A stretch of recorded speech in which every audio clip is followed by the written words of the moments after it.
œuvres de la sorcellerie, le maraboutage et toutes ces choses-là. Genèse chapitre 6 à partir du verset 1. Arnaud, si tu es, on peut aller ça, oui, vas-y. Oui, à partir du verset 1.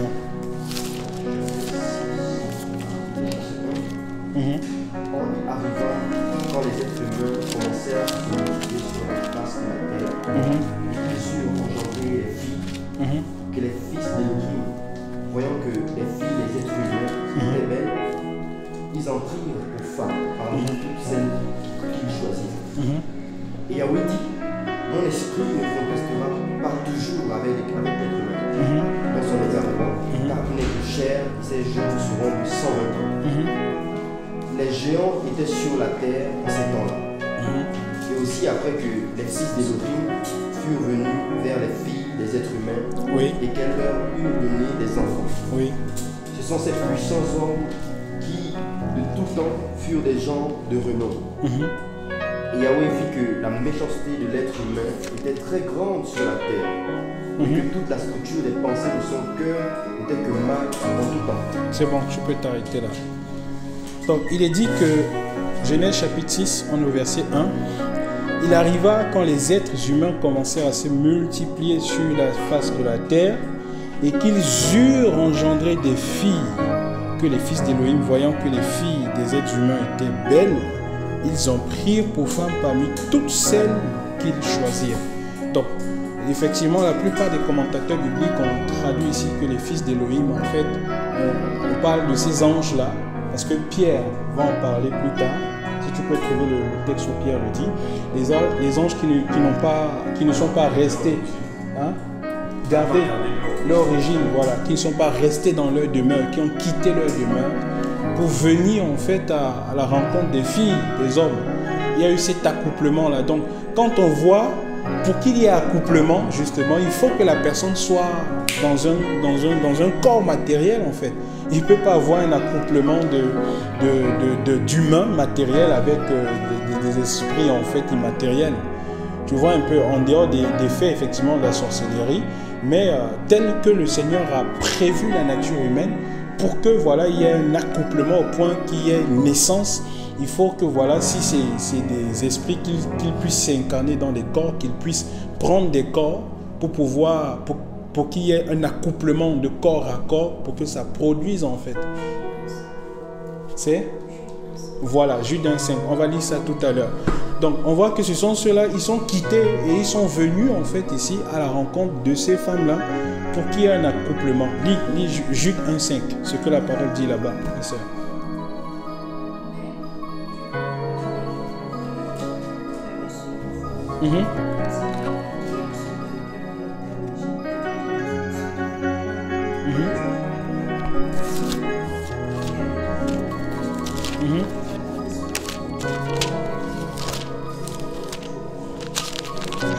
Voilà, les anges qui n'avaient pas gardé leur origine. Quant aux anges qui n'avaient pas gardé leur origine, mais qui avaient quitté leur propre demeure, il les a gardés sous l'obscurité dans les liens éternels. Donc, c'est des anges en fait qui avaient quitté leur demeure pour se matérialiser en fait dans des corps afin de vouloir coucher en fait avec des filles, des hommes et plus tard ça produit ce qu'on a vu les définir. Pourquoi je dis ça? C'est pour expliquer premièrement le fait que spirituellement parlant, dans le règne de l'esprit, dans le monde spirituel en fait, dans le domaine des esprits, il y a un fait, c'est que dans tout le règne de l'esprit, la Bible dit que Elohim, il est le père des esprits, parce que Elohim est esprit et on ne peut pas voir un esprit à moins d'être un esprit. Donc lui, il est esprit, il est le père de tous les esprits. Maintenant, ces esprits-là, quand ils rentrent dans le temps, parce qu'ils sont atemporels, pour la plupart, les anges, tous ces Elohim n'est pas dans le temps, mais quand ces esprits rentrent dans le temps, dans la création, dans ce que Elohim a créé, il faut bien qu'ils se matérialisent dans les corps. C'est pour ça que les esprits, par exemple, démoniaques, aiment rentrer dans les corps pour s'exprimer. Un esprit ne peut s'exprimer que lorsqu'il est dans un corps. Et c'est quand il est dans un corps qu'il s'exprime, du coup, tu vas voir une jeune fille, femme qui est possédée, elle va être tout le temps en train d'exposer ses membres pour séduire les gens. Tu vas voir un jeune homme qui est possédé, il va être tout le temps en train de se masturber. En fait, c'est l'esprit qui le possède qui se matérialise au travers de la masturbation et la pornographie.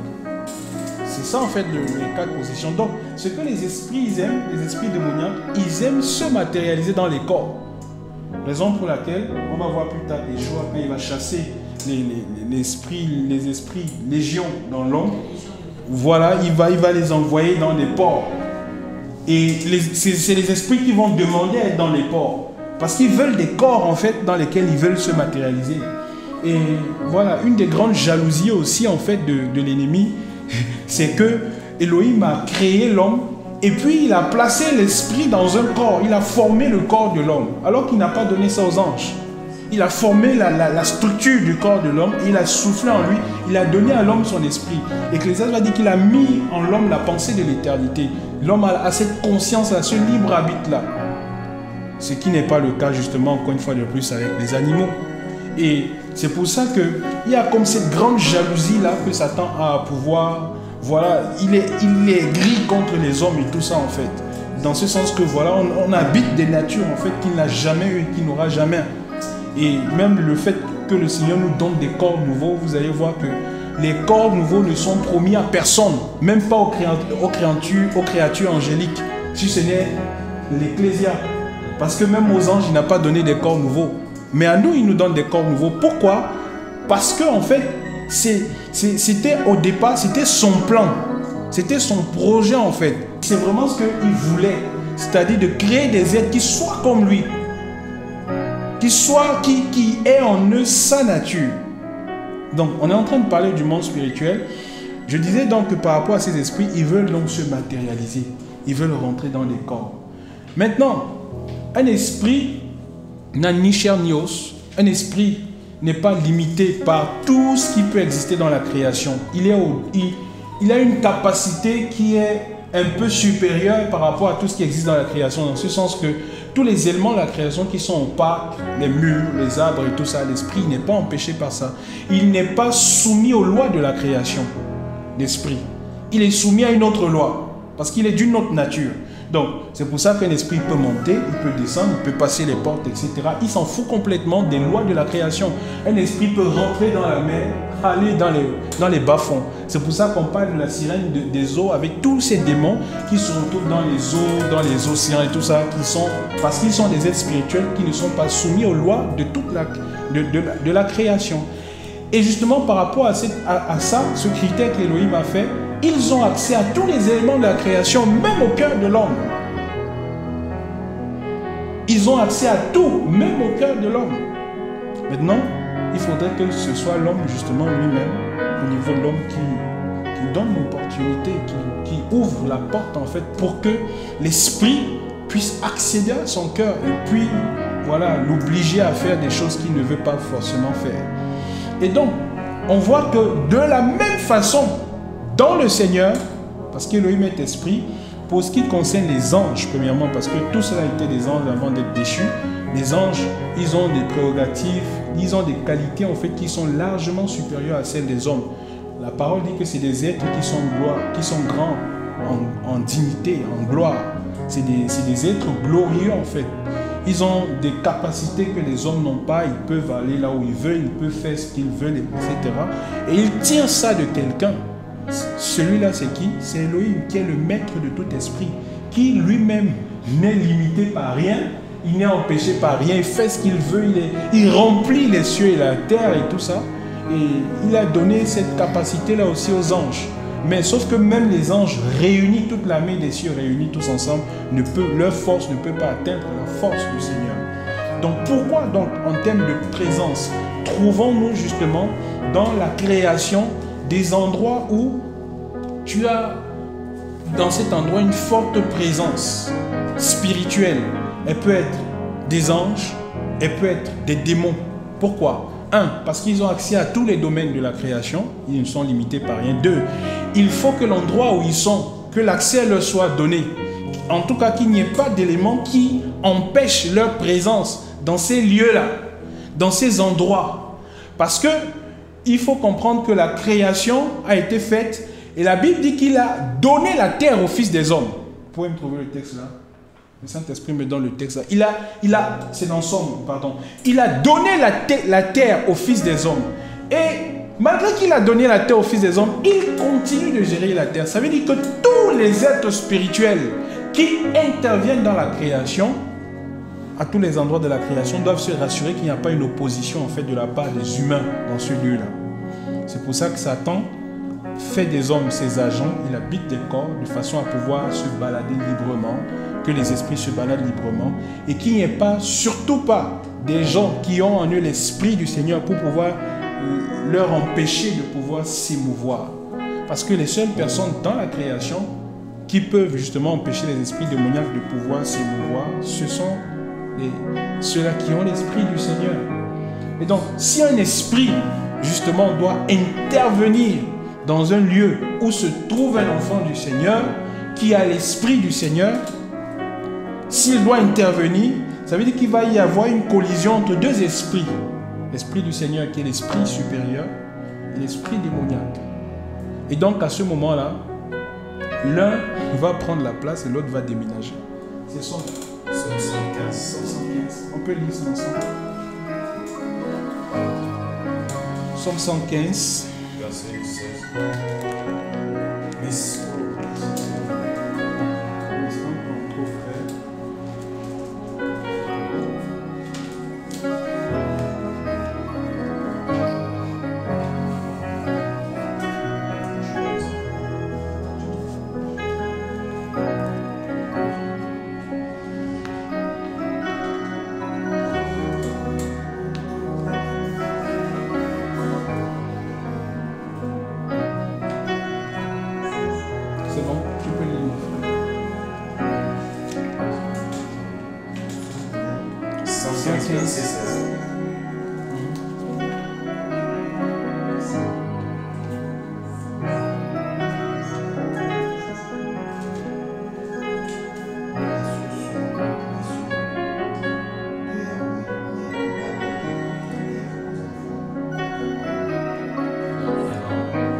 Voilà.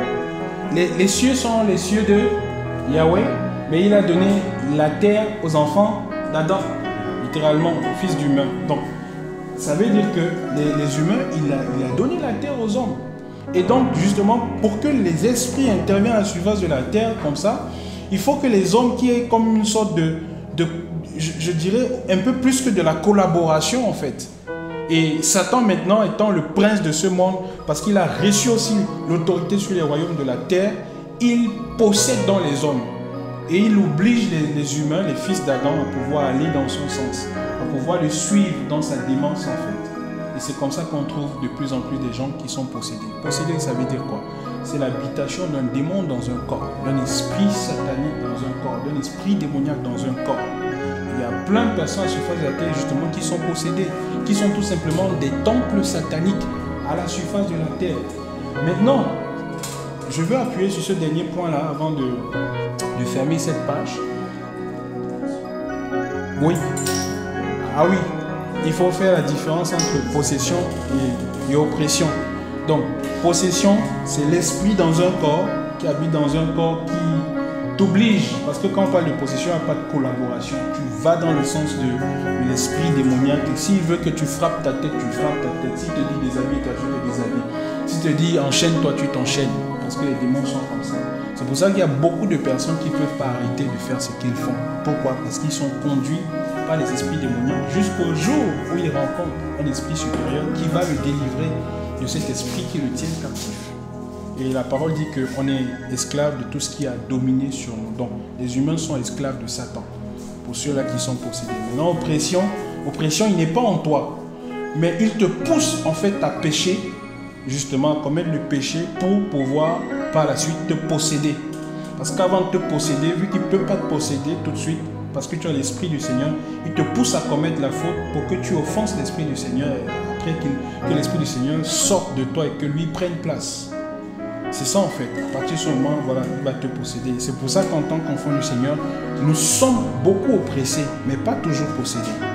Nous sommes beaucoup oppressés par les démons et tout ça, à pouvoir offenser le Seigneur, Satan, qu'est-ce qu'il fait? Il stimule le péché qui est attaché dans notre chair pour que nous puissions offenser le Seigneur, tomber dans le péché après, recevoir des démons qui vont venir maintenant se loger et tout ça. Donc c'est ça. Maintenant, on voit dans la parole des cas justement où quand le Seigneur descend, comme c'est le cas avec Salomon, la Bible dit que la nuée de l'Éternel remplit la maison là où ils sont au point, les prêtres ne peuvent pas bouger. Il y a cette présence-là. La présence du Seigneur, c'est comme quand on se rapproche d'un feu. Vous voyez? Comme quand il y a un feu, si on allume un feu ici, on met le feu au milieu de nous, chacun d'entre nous va sentir, comment dire, la braise de la flamme. Est-ce que vous voyez un peu cette vapeur-là? Et si le feu est fort, il va nous consumer, bien que n'étant pas dans le feu. C'est le cas des 3 Hébreux dans la fournaise. Ceux qui les ont jetés dans la fournaise ont été brûlés par la vapeur du feu, qui elle-même elle était forte. Cette vapeur-là peut être définie comme une sorte de présence. Présence dans quoi? Parce que toutes les présences se manifestent en fait dans le souffle. Dans, comment je vais dire?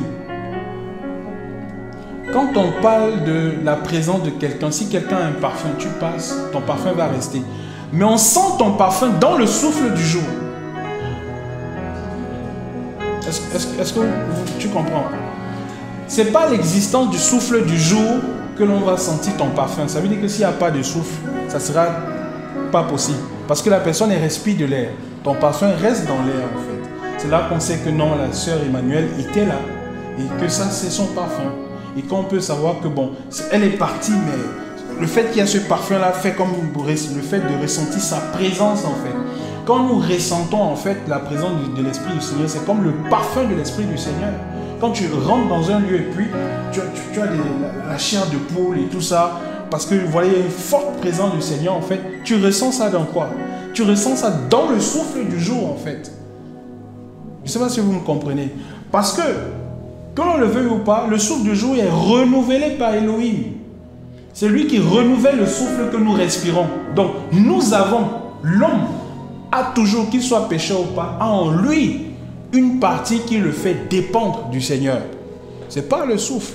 Quand il dit qu'il a mis en eux la pensée de l'éternité, quand il dit qu'il a soufflé en eux, c'est parce que nous avons tous reçu ce souffle-là que nous vivons. Et parce que nous avons reçu ce souffle et que l'homme a en lui son esprit forcément, comment je vais dire ça? L'esprit du Seigneur qui est l'esprit supérieur, il a le regard sur tous les autres esprits qui existent à la surface de la terre. En quelque sorte, on pourrait dire que ce n'est pas l'esprit de l'homme qu'Elohim contrôle l'homme. Parce que si l'homme n'a pas l'esprit, il ne vit pas. Est-ce que vous voyez un peu?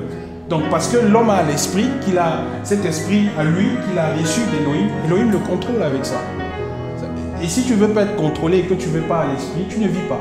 C'est ça les lois qu'il a déposées dans la création. Donc il nous contrôle. De la même façon qu'il nous contrôle, les démons qui eux aussi sont spirituels, qui eux aussi habitent dans des cœurs. Donc le démon lui vient, il arrive en toi, il prend ton esprit et il le tient captif dans la mort. Le démon met l'esprit de l'homme captif comme dans une prison dans la mort. Et là, ton esprit il est mort, tu es contrôlé par le démon.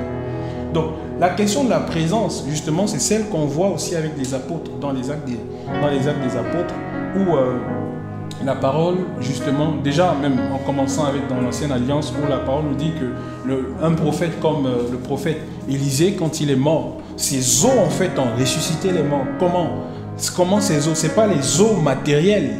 Ce n'est pas les os matériels. Ce n'est pas l'esprit, en fait, qui accompagnait le prophète, qui était encore là, qui a redonné la vie, en fait, à cet enfant qui était mort. Et cet esprit, c'était l'esprit du Seigneur, qui est l'esprit de la vie. Maintenant, comment l'enfant a senti l'esprit du prophète? Il faut être dans la tombe pour vivre. Il faut être rempli du Saint-Esprit pour vivre ça. Est-ce que vous comprenez? Le manteau d'Élie qu'il lance à Élisée, quand Élisée l'attrape et reçoit la double portion, il faut être Élie pour savoir ce que ça a fait dans le corps quand il a porté le manteau. Il faut être Élisée, pardon, pour savoir ce que ça a fait dans le corps quand il a pris le manteau d'Élie, en fait. C'est spirituellement qu'on en juge. C'est ce que la parole nous dit. C'est spirituellement qu'on en juge. que ce soit dans des présences démoniaques, que ce soit des présences d'esprit.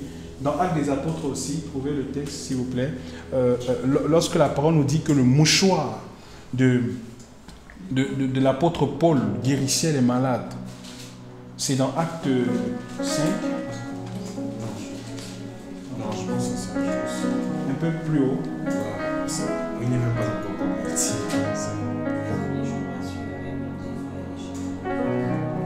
Ok.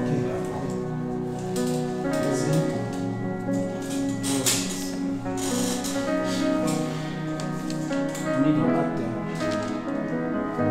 Tu as dit c'est plus haut. Ouais, il était déjà converti. C'est converti à partir de 8 ans, je pense, ou 9 ans. C'est ça. 19. Acte quoi? 19. 19. Merci mon frère. Acte 19, verset 12. Regarde aussi le texte du nombre de pierres aussi. Alors, on va lire Acte. Tu es à la page, Christiane, bien sûr. On peut commencer au verset 11. Hein. On commence à partir du verset 11.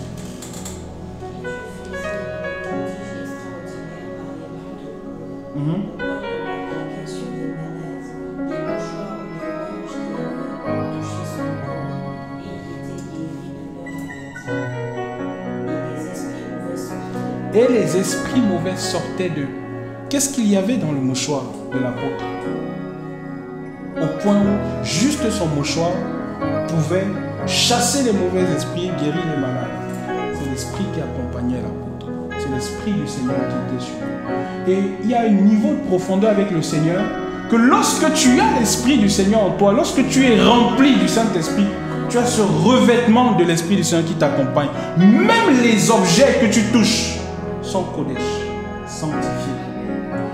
C'est pour ça que dans le temple, par exemple, avec le temple, tous les ustensiles qui étaient utilisés dans le temple étaient saints.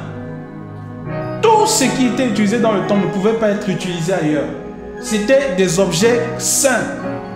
Tous les vêtements que le grand prêtre mettait, les sacrificateurs portaient, tout était sanctifié selon la règle des sacrifices qu'Élohim avait établie. Tout était saint. Pourquoi?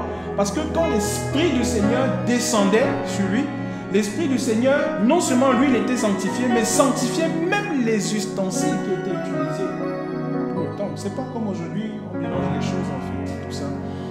C'est une grâce que le Seigneur nous a fait, parce que si vous voulez nous juger comme dans ce temps-là, parfois aujourd'hui, tu vois, le même téléphone, tu enregistres des cantiques avec le même téléphone, tu pas suivre une comédie, on insulte ton Elohim. Est-ce que vous voyez un peu?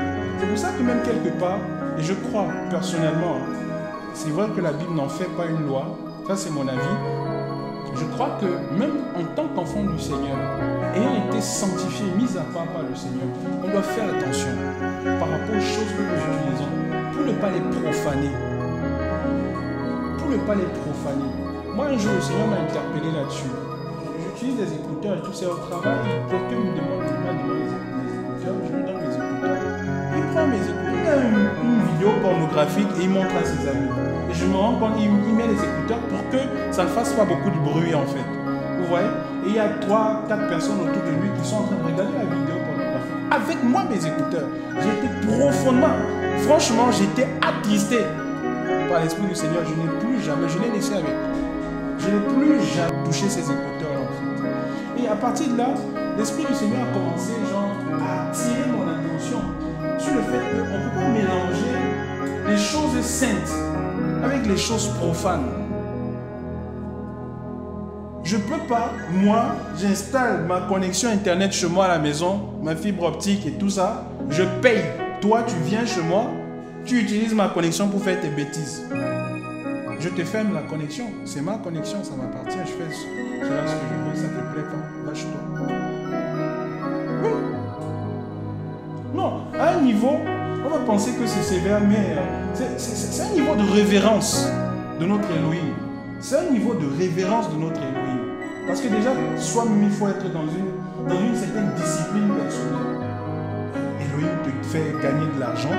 L'argent que tu gagnes, c'est lui. Tu prends son argent, tu payes la connexion. Et puis un gars va venir s'asseoir dans ta maison. Et puis il va commencer à mettre des bêtises sur son téléphone. Non, non, non.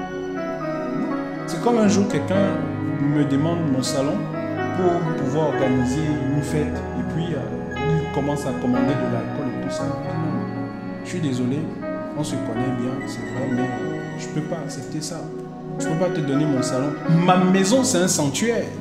C'est le nom du Seigneur qui est invoqué dans ma maison.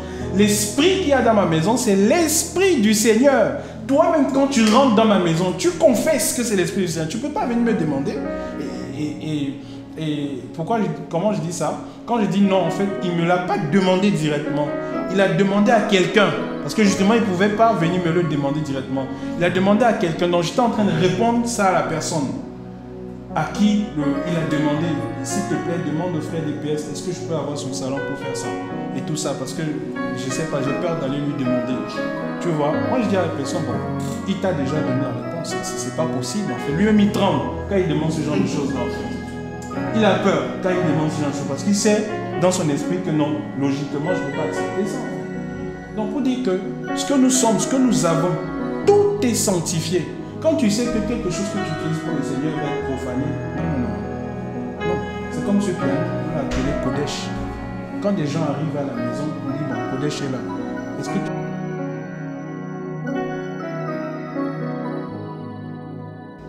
Il est Kodesh, il est sanctifié. Oui, il est sanctifié. On ne fait pas n'importe quoi avec lui, on ne va pas n'importe où. Moi, par exemple, la voiture, je l'ai appelée Séraphin. Dans le sens où elle est sanctifiée, la voiture. Je l'ai consacrée au Seigneur pour aller dans les missions, pour travailler pour le Seigneur, que jamais rien d'impur et de souillé n'entre dans cette voiture. Personnellement, je fais attention parce que je sais que dans cette voiture, il y a la présence du Seigneur. Le jour où je m'amuse pour introduire du feu étranger dans cette voiture, je fais l'accident avec. Je ne peux pas m'amuser en fait. Donc quand je sais que non, toi, ça colle pas, ça colle pas. À un moment, il faut arriver à ce niveau d'exigence là, qui peut être dur en fait pour les hommes, mais c'est des exigences que nous impose en fait notre sanctification dans le Seigneur. Comme quelqu'un est arrivé, quand on était dans l'ancienne maison, parce qu'on a déménagé maintenant, le Kodesh était là, et puis je sais que la personne joue dans les cabarets et tout ça. La personne arrive à la maison, c'est une ancienne connaissance, elle venait nous voir et tout ça. Et elle a trouvé le piano, immédiatement elle veut commencer à toucher le Kodesh. Je lui dis non, je suis désolé, mais je ne peux pas te le prêter en fait, il est sanctifié. Elle a ouvert ses yeux. Hey, comment tu peux me dire ça? Ça veut dire quoi? Son nom c'est Kodesh. Oui. Kodesh ne joue que des musiques qui glorifient le Seigneur. Le jour où Kodesh sont un son qui ne glorifie pas le Seigneur, j'ai affaire avec le Seigneur. Parce que l'argent pour acheter Kodesh, c'est lui qui l'a donné. C'est pas moi. C'est un niveau d'exigence. Non. Tu as la connaissance, ma soeur. Vous connaîtrez la vérité. La vérité vous affranchira. Tu ne peux pas connaître la vérité, fais semblant. Est-ce que vous voyez un peu? Ce que je dis, ce n'est pas une règle de doctrine. Mais je suis en train de parler de certaines exigences qu'on doit avoir envers nous-mêmes par rapport aux choses que nous utilisons pour le Seigneur. C'est ça en fait. C'est tout ça qui rend favorable la présence du Seigneur dans un lieu. Où on se trouve en fait. C'est ça qui rend favorable. Moi personnellement, si tu me demandes, je suis convaincu que quand je ne suis pas chez moi à la maison, les anges y sont. Oui.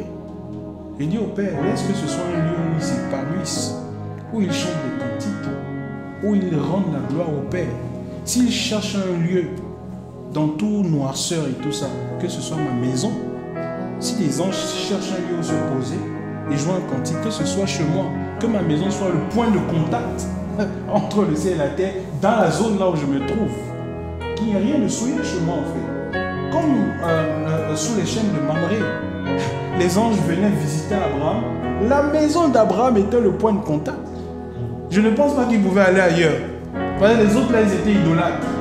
Ils étaient remplis, ils étaient en plein dans l'idolâtrie. Mais la maison d'Abraham était le point de contact. Et c'est ça en fait. Il faut que si le Seigneur cherche, parce qu'il a donné la terre au Fils des hommes, s'il cherche un lieu où se poser avant de passer à l'action par rapport à quelque chose qui doit se faire sur la terre, Que ce soit ta maison. Vas-y, ma soeur.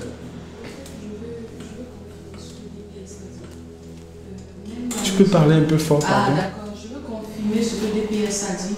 Au fait, là où la maison qui m'avait donné à Bourgogne, tellement se sanctifiait que une fois il y a une personne qui m'avait demandé de l'aide. La personne était venue, il avait reçu son grand frère venant de l'Europe. Maintenant, quand son grand frère arrivé, lui n'était pas, la personne vivait à Rabat, lui n'avait pas le passeport. Donc là, quand ils sont allés à Sheraton, on a demandé, on a exigé le passeport pour son frère. Et son frère n'avait pas. Et Sheraton a dit non, je suis désolé. Si Sheraton, c'est l'hôtel Sheraton. C'est tout le monde ne connaît pas. Je Ah, sais. d'accord, ok, l'hôtel Sheraton. Ils ont dit, étant donné qu'il n'a pas de passeport, il ne peut pas dormir, ils étaient stricts. Et le gars, voyant son petit frère, lui, il va dormir à l'hôtel, son petit frère va dormir dans une ville où il ne connaît personne. Il a dit à son petit frère, je préfère passer la nuit avec toi. Après, il s'est rappelé, ah non, je connais mon maman ici. Il m'a appelé, ah maman, voilà, je suis dans une telle situation. Est-ce que tu peux me donner un coup de main? Bon, j'ai essayé d'abord d'essayer de voir des garçons. Est-ce que vous pouvez aider tel frère? Bon, c'est pas un frère, c'est un païen. Mais tu sais, il y a certaines personnes qui sont exigeants, ils disent non, étant donné que c'est un païen, moi je ne peux pas l'héberger, tout ça.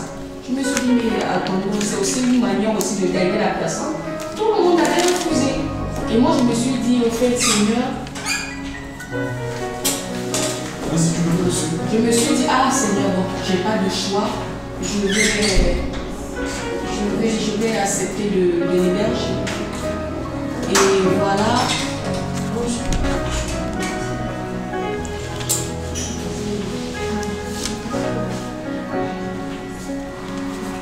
Excusez-moi. Vas-y. Ok. Donc, c'est ça en fait. Regardez, Genèse 32. Ok. Oui. Je j'étais malade. Je vais passer toute la journée avec une douleur. Donc je vomissais. Et donc il y a une soeur que j'ai appelée pour venir me conduire plutôt à l'hôpital. Et cette soeur-là, en venant, elle venait avec le frère. Moi je ne savais pas le frère, est-ce qu'il est prophète, je ne sais pas. Quand il est venu, il m'a dit, l'immeuble là, il y a des locataires spirituels. Et apparemment tu les déranges. Et comme tu les déranges, on t'a attaqué. C'est parce que ça tu n'es pas bien, tu es malade. Et c'est là qu'il m'a dit que non, chez toi ici, il y a deux présences. J'y arrive là-bas. Parce que le but de ce qu'on est en train de dire là, je suis en train de vous expliquer pourquoi est-ce que justement on peut trouver des présences, les présences démoniaques, justement la présence de l'Esprit du Seigneur dans un même lieu. Genèse 32, regardez.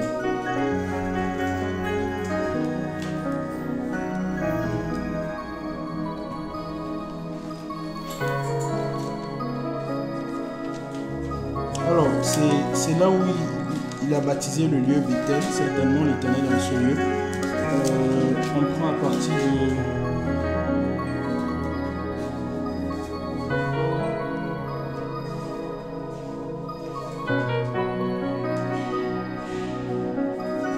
Laissez-moi juste trouver un instant.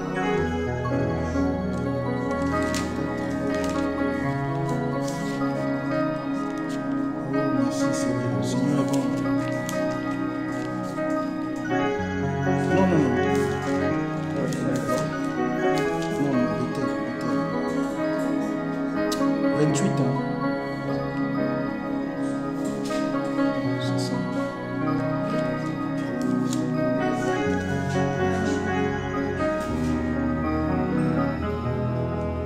Merci Seigneur, parce que tu nous donnes de trouver le texte. Oui, c'est ça.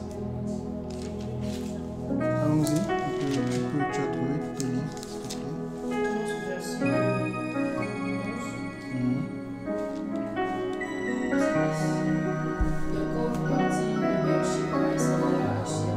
Oui. Il arriva dans un lieu où il passait la nuit parce que le soleil était couché. Il y prit une pierre et en fit son chevet, et il se coucha dans ce lieu-là. Alors il rêva, et voici une échelle était dressée sur la terre, et son sommet touchait les cieux. il vit les anges d'Élohim qui montaient et descendaient par cette échelle. Il vit aussi Yahweh qui se tenait sur l'échelle, et il lui dit, « Je suis Yahweh, Elohim d'Abraham, ton père, et Elohim de Yitzhak. Je te donnerai à toi et à ta postérité la terre sur laquelle tu es couché. Ta postérité sera comme la poussière de la terre, tu t'étendras à l'ouest et à l'est, au nord et au sud, et toutes les familles du sol seront bénies en toi et en ta postérité. Voici, je suis avec toi, je te garderai partout où tu iras, et je te ramènerai vers ce sol, car je ne t'abandonnerai pas jusqu'à ce que j'ai fait ce que je t'ai dit. Et Jacob se réveilla de son sommeil et dit, vraiment, Yahweh est en ce lieu-ci, et moi, je ne le savais pas. Ah, il se réveilla et dit, vraiment, certainement l'Éternel est en ce lieu. Et moi, je ne le... Est-ce que vous avez remarqué ça? Lui, il était là. L'Éternel, Yahweh était en ce lieu, mais Jacob ne savait pas. En fait, il y a comme ça à la surface de la tête des points, des lieux où la présence du Seigneur est plus forte. Tu ne sais pas pourquoi. Elohim, il est souverain. Il y a des endroits comme ça, je parle des lieux physiques, où il y a une forte présence du Seigneur qui se manifeste à cet endroit-là. Tu ne sais pas quel mouvement il y a. Tu ne sais pas pourquoi est-ce que ce lieu-là est comme ça. Mais ce lieu-là, il y a des choses particulières qui se placent. Par exemple, quand les sorciers veulent opérer, les sorciers ne construisent pas des bâtiments n'importe où. Ils cherchent des endroits de la ville où il y a une certaine sensibilité spirituelle pour construire des endroits. C'est pour ça qu'aujourd'hui, par exemple, comme l'église est devenue un des points où on rend le plus où on possède le plus des corps, où les démons possèdent le plus des corps, c'est comme ça que Satan construit de plus en plus des églises dans des endroits sensibles. Il y a des églises comme ça où vous arrivez, l'église est construite en fait dans un endroit sensible, en fait démoniaque complètement. Et les gens qui rentrent dans ce lieu-là, c'est comme ça qu'ils sont possédés. Tout simplement pourquoi? Parce que maintenant, le fait qu'il y ait des endroits, par exemple, de la terre où il y a une présence particulière, on ne peut pas l'expliquer. C'est le Seigneur qui fait ce qu'il veut. Il choisit quel point de la terre il veut. Mais en plus de ça, nous, en tant qu'enfants du Seigneur, nous avons l'Esprit du Seigneur. Et ayant l'Esprit du Seigneur, nous sommes le temple de l'Esprit du Seigneur. Donc, en dehors des endroits physiques où la présence du Seigneur peut se manifester, comme ici, la Bible dit que quand il s'est couché, il a vu l'échelle. Il y avait les anges du Seigneur qui montaient et descendaient. Donc, c'était un point de contact, en fait, entre la terre et les cieux. Il y a des choses qui se passaient là-bas. Lui, il ne savait pas. Et c'est comme ça que, par la suite, le Seigneur lui a donné la révélation de savoir que non, tiens, la terre où je me tiens là, il y a quelque chose. Pareil sur le buisson. Il dit, la terre où tu te tiens, elle est sainte. Fais attention. Pourquoi? C'était un lieu physique où la présence du Seigneur était manifeste. Pareil dans le temple, au sein des saints. C'était un lieu où la présence du Seigneur était manifeste. Pareil dans les actes des apôtres. Prenons aussi le texte, actes des apôtres, chapitre, juste au début, chapitre 2. Regardez ce que la parole va dire.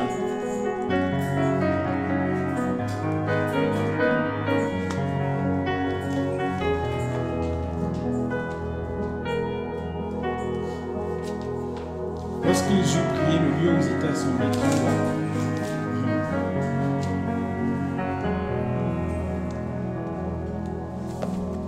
Alors, merci Seigneur. Quelqu'un, Actes chapitre 2. Et quand ils eurent prié, frère, et quand ils eurent prié, là, c'est 4. Oui, chapitre 4.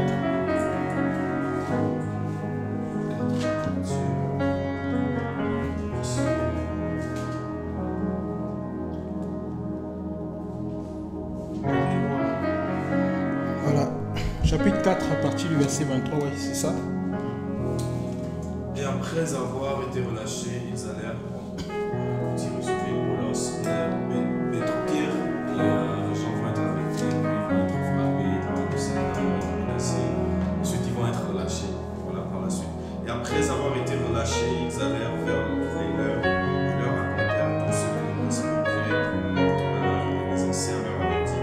Et lorsqu'ils eurent entendu cela, ils élevèrent d'un commun accord leur voix vers Elohim et dirent, Maître, tu es l'Elohim, le ciel et la terre, la mer et toutes les choses qui y sont.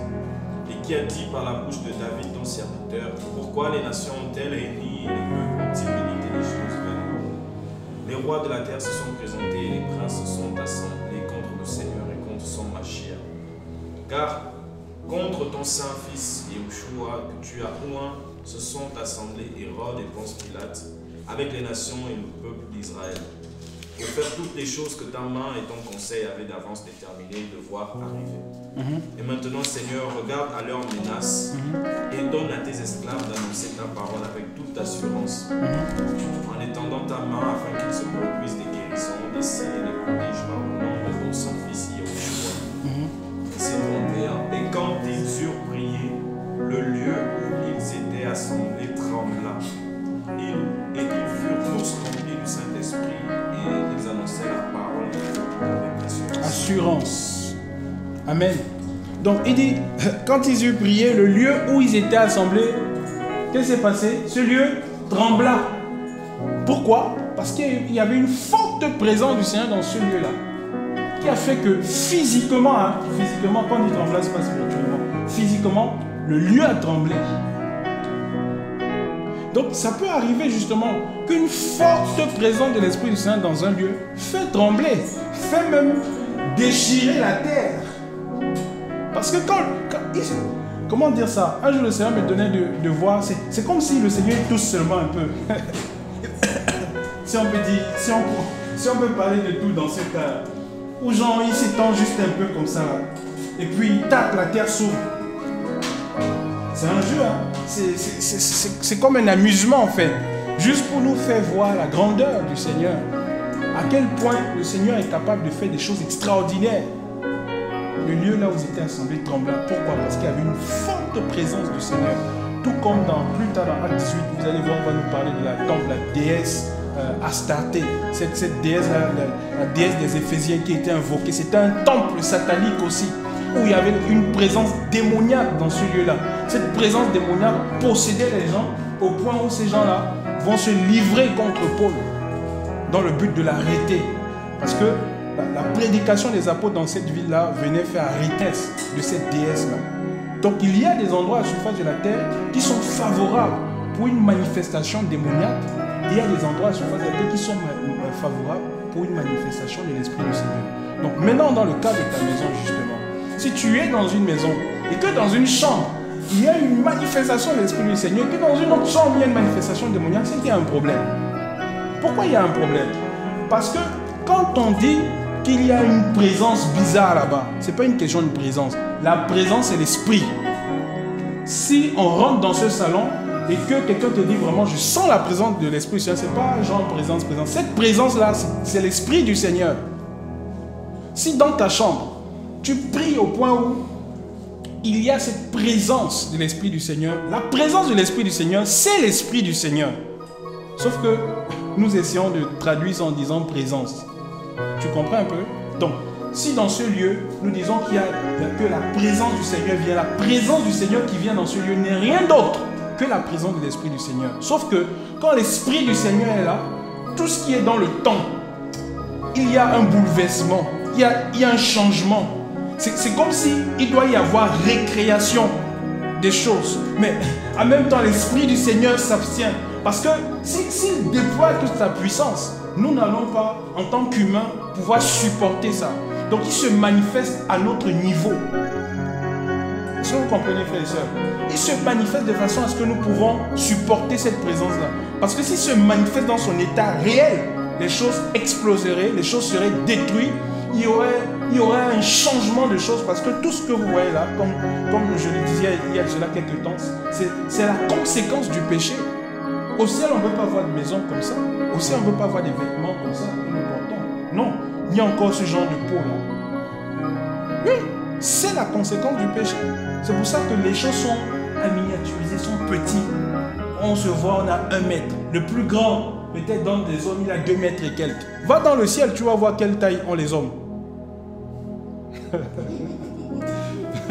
Oui, on vit la conséquence du péché sur la terre. On dit non, tu tapes sur YouTube, le plus grand il a quoi? 2,50. Donnons-lui 2,50 en taille. Mais qu'ils aillent dans le ciel pour voir la vraie taille des humains, qu'ils voient les vraies choses en fait. C'est pour ça que la parole dit qu'on ne doit pas avoir des regards sur les choses de la terre. Parce que Satan il nous trompe en fait. Ce n'est pas la vérité tout ce que nous voyons là. Belle piscine comme celle qui est derrière nous, belle maison, grosse voiture, tout ça, c'est de la pourriture en comparaison avec ce que nous avons dans le royaume des cieux. Vrai ou faux, frère? Vrai. C'est de la pourriture. Maintenant, présence bizarre, c'est une présence démoniaque, ma soeur. Pour dire, placer les mots tels qu'ils sont. C'est une présence démoniaque. Et s'il y a une présence démoniaque dans une des pièces de ta maison, ça veut dire qu'il y a un problème. Et donc, soit cette pièce-là a été habitée par un agent de Satan, tu vois, et tu ne les as jamais délogés de là. Soit dans ta maison, toi-même, parce que c'est incompréhensible. Logiquement parlant, c'est incompréhensible. Voilà. C'est possible, hein. Il est souvent arrivé comme ça. Des hommes qui ont une telle grande, on a vu tout à l'heure, une grande intimité avec le Seigneur. Quand on parle du mouchoir de Paul, c'était l'esprit du Seigneur qui l'accompagnait. Tu as une grande intimité, tu vois par exemple le frère Jacques, une grande intimité, tu vois la chaussure qu'il porte. Je viens, je mets mon pied dans la chaussure là. Immédiatement, je suis comme électrocuté en fait. Pourquoi? Parce que l'esprit du Seigneur qui est sur lui, qui l'accompagne, le revêtement de l'esprit du Seigneur fait que même dans les chaussures qu'il porte, je peux pas m'amuser avec. Tout ce qu'il touche, tout ce qu'il utilise est empreint de la puissance de cet esprit-là. Il s'assoit sur une chaise, il se lève, il part. Toi, viens t'asseoir sur la chaise. C'est empreint de cette puissance-là en fait. Et c'est vers ce niveau spirituel que nous devons tendre, arriver. Tu arrives, vas-y mon frère. Est-ce que tu vois que c'est possible?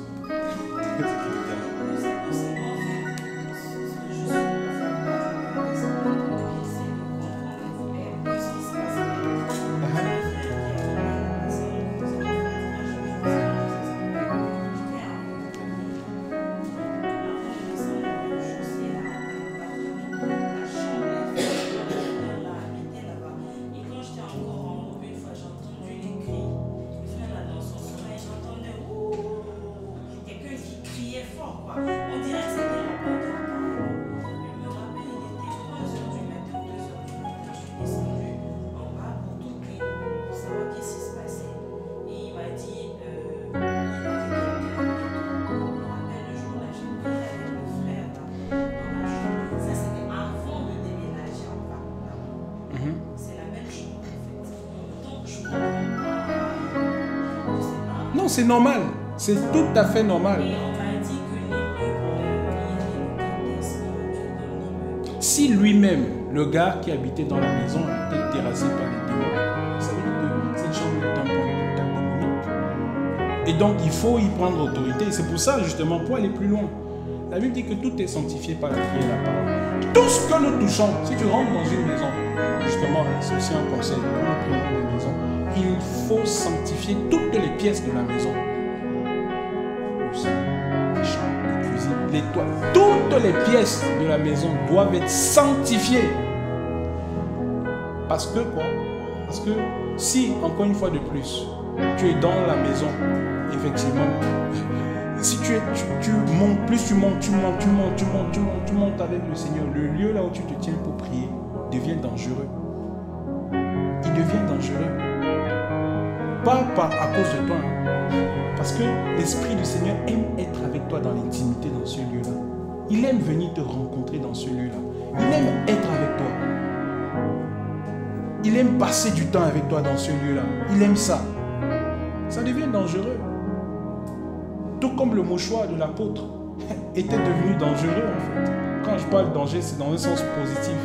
Dans le sens que les démons ne peuvent pas siéger là. Et donc il faut prendre autorité sur l'ensemble, sur tout ce que tu touches personnellement.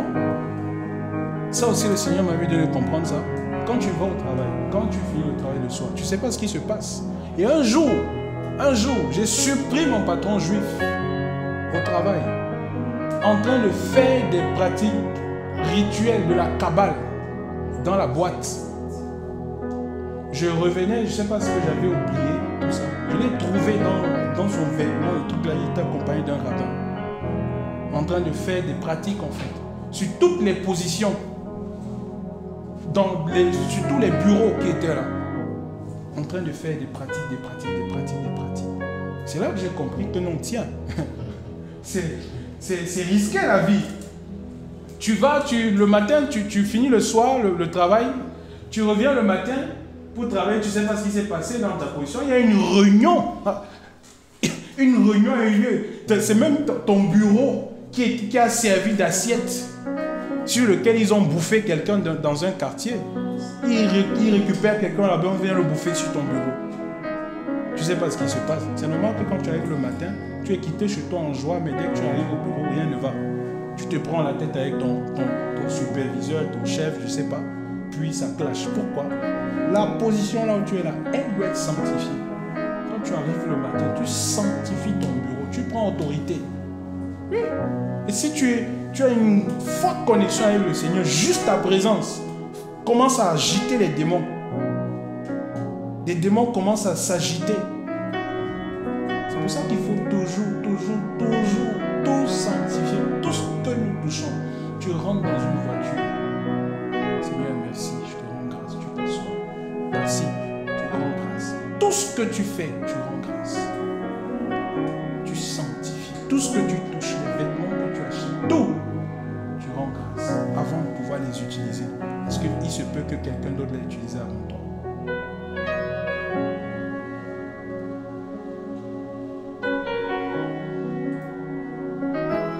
Est-ce que vous voyez un peu mes frères? Oui. Parce que la vie est risquée. Dans tous les lieux. Même pendant que je parle, le Seigneur me rappelle la question même du salaire. Oui. Je peux avoir même des problèmes de ton salaire à partir de ton poste. Ah oui. À partir de ton poste. Tu arrives là, tu as au travail. Même pour vous qui faites la médecine, si tu laisses ta blouse au travail, tu reviens le matin, tu sanctifies la blouse. Avant de la remettre. Seigneur, je te rends grâce. Seigneur, je te rends grâce pour ça. Seigneur, je te rends grâce pour ça. C'est tout ça qui nous rend dépendants du Seigneur. Nous rend dépendants du Seigneur. Ça fait que le Seigneur, il aime ça. Parce qu'il y a une chose de grâce. Amène l'intervention du Seigneur. S'il y a des présences démoniaques, parce que les démons aussi peuvent se manifester dans des objets. On l'a vu, ils se sont manifestés dans des morceaux, tout ça. Un objet comme ça, un démon peut se manifester dans un objet comme ça. Mon frère, merci.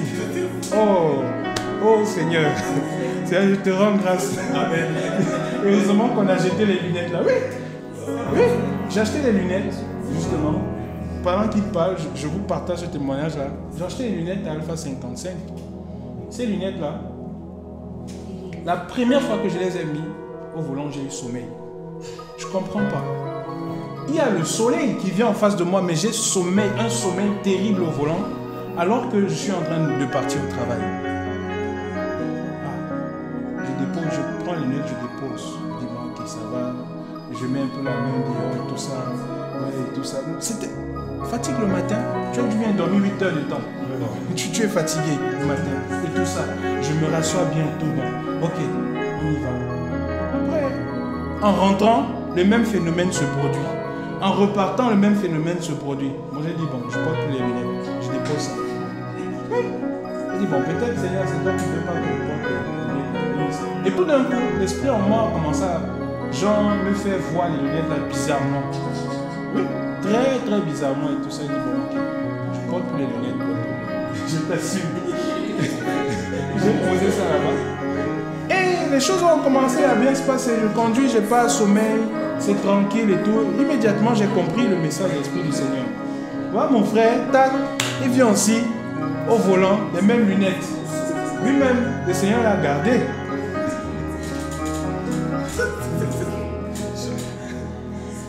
C'était un côté de ton œil, non? Qui allait enfler en fait. Non, c'est ça faisait. Voilà. Les mêmes lunettes. Lui, il est venu, il a porté. Non, la même lunette. Non, c'est la même. C'était la même lunette. C'était pas d'autre frère, la même lunette. Donc pour finir, on l'a jeté. On a compris le message du Seigneur en fait. On l'a jeté.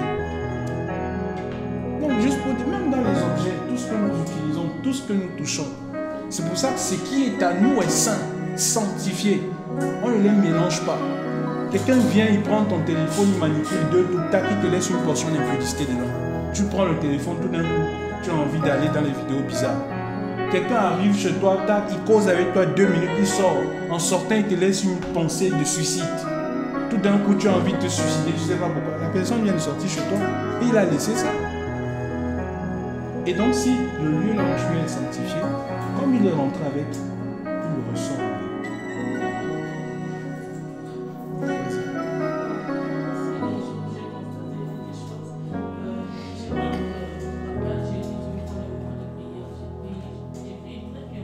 Après, il y a quelqu'un qui est venu. Après, dès qu'il est parti, j'ai pas encore prié encore. Il fallait que je prie encore pour la deuxième fois. Lorsque je me mets pour prier, je n'arrive pas. Je sens une attention bizarre. Je sens une lourdeur. Je dis, qu'est-ce qui se passe? C'est la personne là, mon esprit me dit, mais cette personne là vient de sortir maintenant. Est-ce qu'il a déposé quelque chose de profond? Je dis, Seigneur, qu'est-ce qui se passe? Je n'ai pas arrivé à prier. J'ai forcé, donc j'ai prié pas comme je voulais. Je ne me sentais pas pas mal. Voilà. C'est ça. C'est ça. Parce que les gens, ils transportent ces choses-là. Donc, il peut y avoir justement dans une pièce de la maison des présences bizarres. Maintenant, c'est à toi de prendre l'autorité. C'est ta maison. Tu ne l'as pas volée, tu paies un loyer. Donc, tu es réglo, tu es droit devant le Seigneur. Seigneur, parce que je paye ce loyer-là, cette chambre-là, vous sortez, vous déménagez, vous me libérez cette chambre.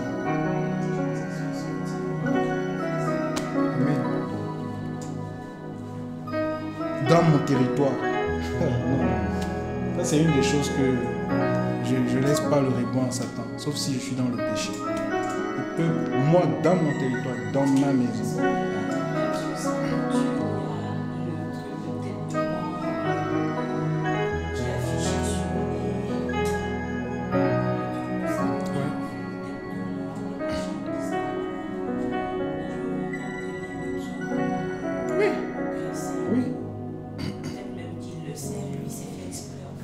Mais après ma soeur, après justement, et c'est dans ça que nous aimons le Seigneur. Parce que même si l'immeuble est soumis, ta présence, parce que tu as l'Esprit du Seigneur, parce que tu as un vent qui t'accompagne, parce que tu as les anges du Seigneur qui te précèdent sur le chemin, tu comprends? Parce que tu sais qui tu es. Et tu sais ta force de frappe dans le domaine spirituel. Quand tu rentres dans l'immeuble, tu imposes le silence. Que, je te laisse donner le témoignage, que les voisins dorment bien, ils ronflent, ils se réveillent la nuit. Tu ne veux pas entendre le cri de quelqu'un. Donne le témoignage. Ouais, je sais, ça m'a rappelé justement quand je venais d'arriver dans la part où je suis. Moi, je suis au rez-de-chaussée. Et juste à la fenêtre de notre cuisine, je ne sais pas, c'était un point de bagarre. C'est que chaque soirée, il y avait des bagarres. Et en fait, s'il fallait faire un film, on pouvait faire un film. Différentes bagarres qui se faisaient là. Et là, on est sur dans cette... Les gens étaient agités. Oui, mais c'était pas simplement l'agitation, ça allait aux bagarres. Est-ce que je ne sais pas si un jour passé. Non, même pas. Les gens ne boivent pas de l'alcool là. Mais voilà, il y avait un esprit là en fait de violence où les gens devaient se faire toujours du mal de sang avec lui. Voilà. Je ne sais pas si j'ai même crié par rapport à cela, mais une fois on s'est installé, je me suis installé, et ben c'est fini en fait, jusque ça fait des années, le lieu est gris, le contrôle en fait. Amen. Tout a été sécurisé. Et eux, ils vont bien dormir sans comprendre ce qui se passe. Oui. Mais ça fait longtemps qu'on n'a plus entendu la voix de quelqu'un. Mais qu'est-ce qu'il y a dans cet immeuble? Tellement les gens sont habitués aux bagarres. Oui.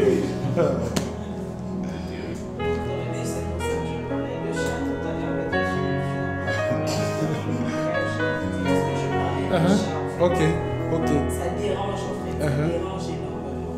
Amen. Ça dérange. Non, parce qu'on a l'autorité. On n'est pas n'importe qui. Il faut savoir ce que nous on est. Il faut connaître ta force de frappe. Si ce n'est pas le Seigneur qui te réveille pour prier. Un sorcier ne peut pas te réveiller. Tu dors le sommeil du juste. Ce n'est pas l'Esprit du Seigneur qui dit « Ah non mon fils, c'est l'heure de notre rendez-vous. » J'y arrive. J'y arrive. J'y arrive. Un témoignage. Voilà, je termine. Du genre, on est réveillé par l'Esprit du Seigneur. Un sorcier ne peut pas perturber ton sommeil. Oui. Oh, il va passer par où? Tu dors, tu es dans le sommeil. Mais sur ton lit, là, il y en a 4 anges, c'est petit. Hein, parce qu'ils sont tellement nombreux qu'ils peuvent être là même plus de 10. Ouais. Ils n'ont pas de problème d'espace. La chambre est petite, mais ils sont là. Et puis ils sont là comme s'ils sont dans 800 mètres carrés. Alors que tu es dans peut-être 20 mètres carrés. C'est toi qui as les problèmes d'espace. Vas-y ma soeur. Ce sens, je me souviens de l'appartement où j'habite. Quand j'étais arrivée, la petite ruelle qui rentre dans mon immeuble n'était pas bourdonnée, sachant que c'est vraiment dans un quartier assez, c'était vraiment poussiéreux. Donc à chaque fois, quand les voisins rentraient, c'est une petite ruelle là une petite ruelle juste pour les gens qui habitent. Et dès que j'étais arrivée, comme j'étais au rez-de-chaussée, j'ai dit Seigneur, cette poussière, on m'entend tous les jours dans la fenêtre, dans la maison. Ils étaient même pas passés, je crois, 2 semaines. On avait goudronné. On était venu goudronner la ruelle. Wow. Et puis le concierge est venu me voir et m'a dit voilà, vous savez que depuis des années, on disait, on faisait des projets de goudronner cette ruelle. Et c'est quand vous êtes arrivé qu'on a goudronné. Amen. Amen. Le deuxième témoignage, c'est quand j'étais allée en France, chez ma soeur. Quand je suis rentrée dans sa maison, j'ai trouvé l'atmosphère vraiment. En fait, ils avaient tout à manger, tout ce que vous pouvez imaginer. Dans la maison. Au point que les enfants, pour dormir, il fallait des outils pour ça. Quand je suis arrivée, j'ai fait 2 jours. J'ai apporté la paix dans la maison. Ma soeur a commencé à me dire je suis sûre que si tu n'étais pas venu, peut-être que je serais au bout du suicide parce que je ne pouvais plus. Les enfants, même moi-même, j'étais vraiment dépressive. Dès que tu es rentré dans la maison, les choses ont changé. J'avais prié pour une de ses filles et la fille dormait sans pour autant prendre des antibiotiques. Amen. Juste pour témoigner, pour dire que le transport t'offre l'odeur de Christ. Amen. Un parfum pour Dieu. Amen. L'esprit qui habite en nous. Amen. On la transporte. Elle est avec nous et on la communique même aux autres. Amen. Justement, vas-y, termine. Vas-y. Au boulot, j'ai une voisine superviseure. Elle vit de l'éducation. Et moi, je ne savais pas tout. Elle est venue me voir pour discuter avec moi.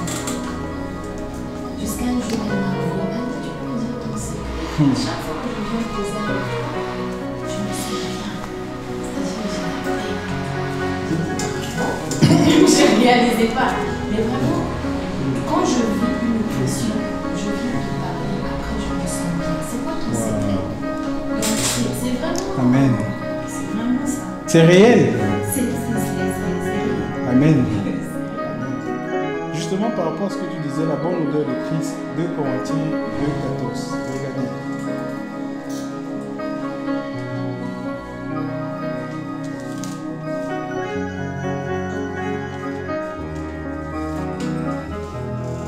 On a l'autorité avec nous. Oui. Tu marches en route, un bandit arrive, il veut arracher ton sac. Il touche même ton téléphone au nom de Yeshua. Hey, viens ici, tu remets mon téléphone. Regardez, lisez, frère. Hein? Oui. Oh. Si tu ne le dis pas, pourquoi il doit venir? Tu vois, les gens volent son téléphone. Oh, voilà. Non, l'autorité au nom de Yeshua. Hey, viens me donner mon téléphone. Ça, quelqu'un a volé mon téléphone de marché. Au souffle, on va à l'argent. Et donc j'avais le téléphone dans la poche. Elle m'a montré le pied. Elle dit ça doucement. Et il fait comme ça. Et dans plus de 5 ans, je me retourne. Je voulais regarder. Non, je prends mon téléphone. Et l'esprit me dit, je me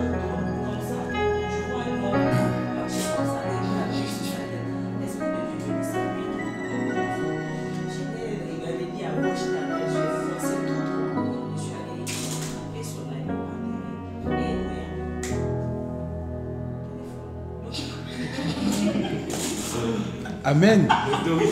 Oh. Lavez son petit nom, s'il vous plaît. S'il vous plaît. Appelez mon téléphone, tranquillement. Amen. Ah, c'est l'autorité. C'est ça l'autorité. On manifeste. Moi, comment je comprends ces choses-là? On m'avait volé mon téléphone, ça fait très longtemps. Mais je vous assure que comme le gars il a arraché mon téléphone, j'étais tellement révolté que à un moment je voulais courir après, il était sur la moto à trait. Non, je l'ai laissé partir. Et puis, pendant qu'il partait, je disais au voleur, au voleur, au voleur. Tous ses frères étaient là, ils me regardaient. Regarde-moi celui-là. Ah, volé, ferme ta bouche. Bref, je les entendais dire ça. Et j'étais tellement révolté que j'ai commencé à dire non. Toi, tu donnes une seconde, tu viens me donner mon téléphone. Je suis rentré dans la prière. Le Seigneur, il ne peut pas voler le téléphone d'un serviteur de Dieu. Impossible. Puis il rentre chez moi à la maison pour justement prier par rapport à ça. Alors, pas l'Esprit du Seigneur qui siffle dans la maison. Et quand il a pris ton téléphone, est-ce que tu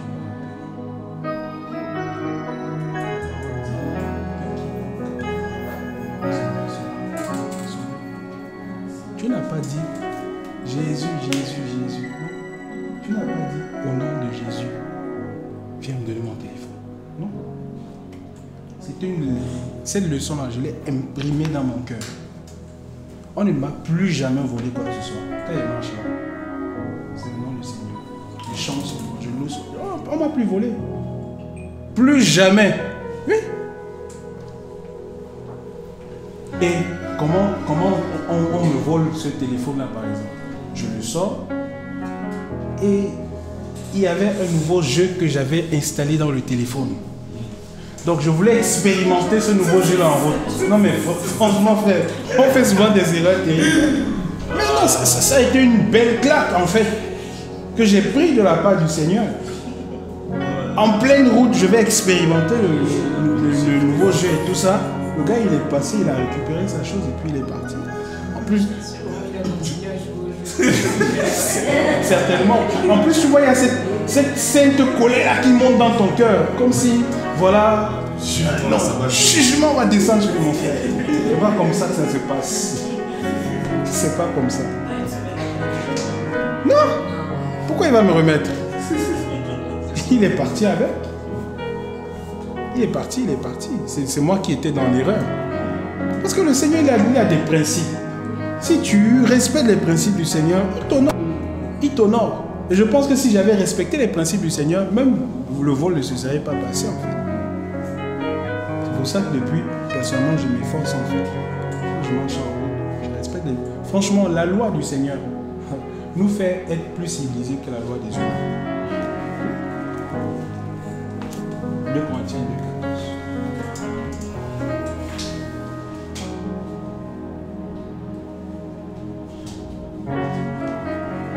Alain, tu peux lire, mon frère. Oui. Grâce soit rendue à Dieu, qui nous a fait toujours triompher en Christ, et tout L'odeur de sa connaissance. Ça veut dire que partout là où on passe, à cause de l'odeur qu'il y a sur toi, on sait que tu es de Christ. Parfois tu n'as pas besoin de parler. Parfois juste on te regarde, pas ta physionomie.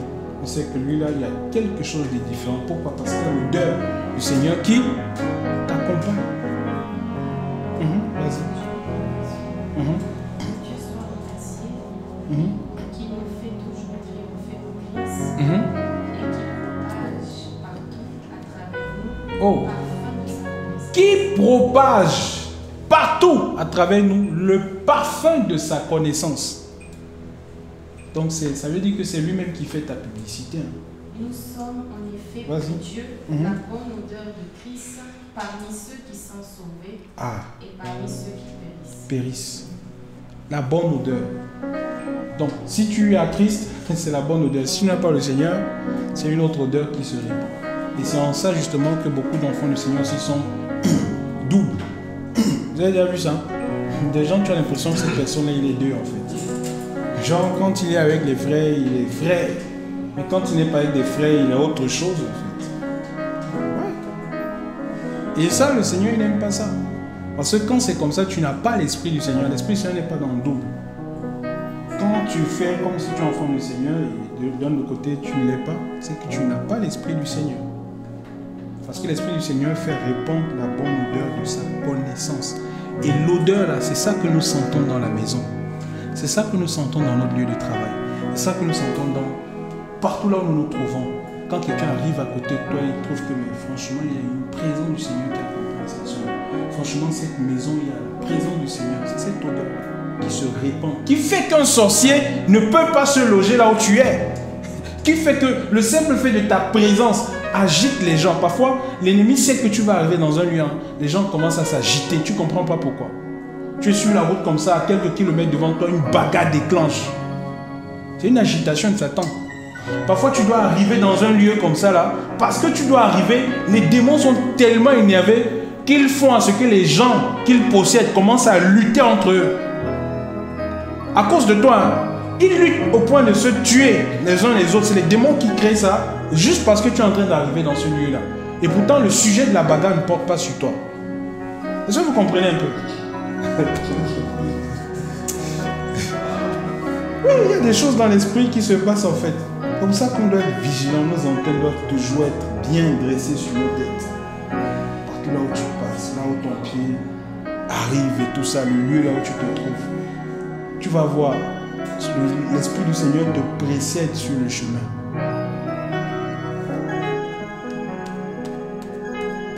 Amen. Tu veux ajouter quelque chose? Juste partager l'expérience. Ça fait vraiment je pense peut-être un jour. On faisait vraiment nuit, il y avait la nuit, et peut-être 3 heures, mais en tout cas, il faisait tard. Et il y avait le bruit dans le quartier. Je pense qu'il y a un monsieur qui voulait se suicider, il était carrément mort en fait. Et là, moi je ne voulais pas sortir de la maison.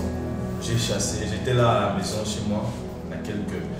Tu connais un peu chez moi, juste du côté de la mosquée en fait. Et il y avait des bruits, les gens sortaient en fait, les gens ils allaient. Et il y a quelqu'un qui était en train de, comme s'il était en train de crier qu'il va se jeter, il va se suicider. Et là j'ai chassé cet esprit de suicide moi en fait. Et je suis reparti, j'étais sorti de ma chambre. C'est-à-dire que depuis ta chambre, tu as chassé l'esprit de suicide. Ouais, que toi va et tout, tu libères. Et après je suis reparti dans ma chambre et tout. Et puis j'entends les gens qui sont en train de crier. J'ai vraiment. Amen. Ouais, me suicide dans mon quartier. Non. Comment ça allait se passer? Et les gens acclament comme ça sans savoir ce qui s'est passé. Vraiment. Pendant que d'autres vont courir pour arriver au 5e niveau pour dire regarde, tu restes à ta position. Je suis pas. Il y a un déplacement angélique. Tac, tac, tac, pour saisir la personne, changer la vie. L'Esprit du Seigneur. Tu n'as pas besoin d'être dans l'agitation comme les autres, là où tu es. Parce que c'est pour ça qu'il faut cultiver cette présence-là dans les lieux là où nous nous trouvons. Beaucoup plus par la prière. Si tu fais de ta maison, si tu fais de ta chambre, si tu fais du lieu là où tu te tiens un lieu de prière, tu vas voir qu'avec le temps, plus tu vas monter dans la prière, il y aura une certaine manifestation de la présence du Seigneur dans le lieu là où tu te trouves. Parce que c'est vrai, je n'invente pas, on le trouve dans la parole. La parole dit qu'ils ont prié au point où le lieu là où ils étaient assemblés a tremblé. À plus forte raison ta chambre. Oui. À plus forte raison ta chambre. C'est pour ça que personnellement, à un moment, je tremblais, j'avais peur. Avant de me marier, j'avais résolu dans mon cœur de ne jamais faire entrer de femme dans ma chambre d'étudiant. Jamais. Parce que c'était le lieu où je mettais mes genoux pour invoquer le Seigneur. Et j'avais dit, je m'étais dit dans mon cœur, sauf celle-là que le Seigneur va me donner, que je dois épouser, qui sera autorisée à rentrer dans ma chambre d'étudiant. Même quand les gens organisaient les trucs, j'avais un colloque à un moment, il organisait les trucs. Il m'a demandé est-ce que je peux avoir une partie. Non, c'est pas possible. Ça peut paraître dur, mais c'est les exigences de la sanctification pour cultiver cette présence-là. le lieu où j'invoque mon Seigneur, je ne peux pas céder ça pour faire n'importe quoi. Oui.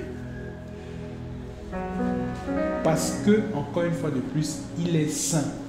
Donc, toutes les manigances de la sorcellerie, pour terminer, qui peuvent se produire dans une maison, les apparitions, les présences, les bruits sonores qu'on peut entendre dans la nuit, comment dire ça? Tu as l'impression qu'on t'appelle, toutes ces manifestations liées au domaine spirituel qui relèvent du monde de la sorcellerie. Vous savez ce que le Seigneur dit? J'aime cette phrase de Paul là, quand il dit en réalité, l'idole n'existe pas. Vous avez déjà lu ça, non? En fait, trouvons le texte là, frère. Quand je suis arrivé là, c'était comme une... Genre le Seigneur réveillait mon cerveau.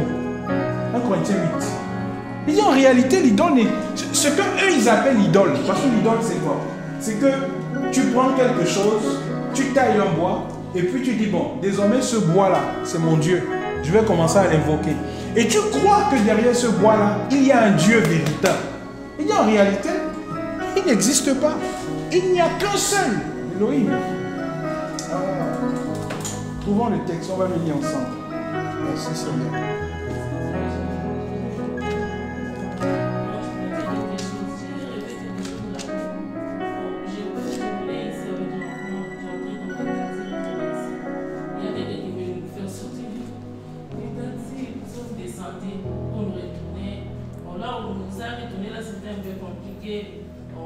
Après, aujourd'hui, dans la journée, je ne voulais pas venir parce que je n'avais pas de transport. Si maman m'a dit bien, je vais payer pour toi les transports. Dès que je suis arrivée, j'ai pris les taximètres. Chaque fois que je prends les taximètres, je me dis amène-moi tel endroit. Il comprend quand même mon arrêt avec lui, son patient.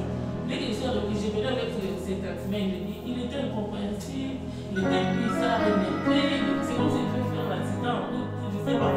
Jusqu'à ce qu'on est arrivé ici, je lui dis pas comme ça. On m'a dit, toi tu veux marcher, on t'a parti.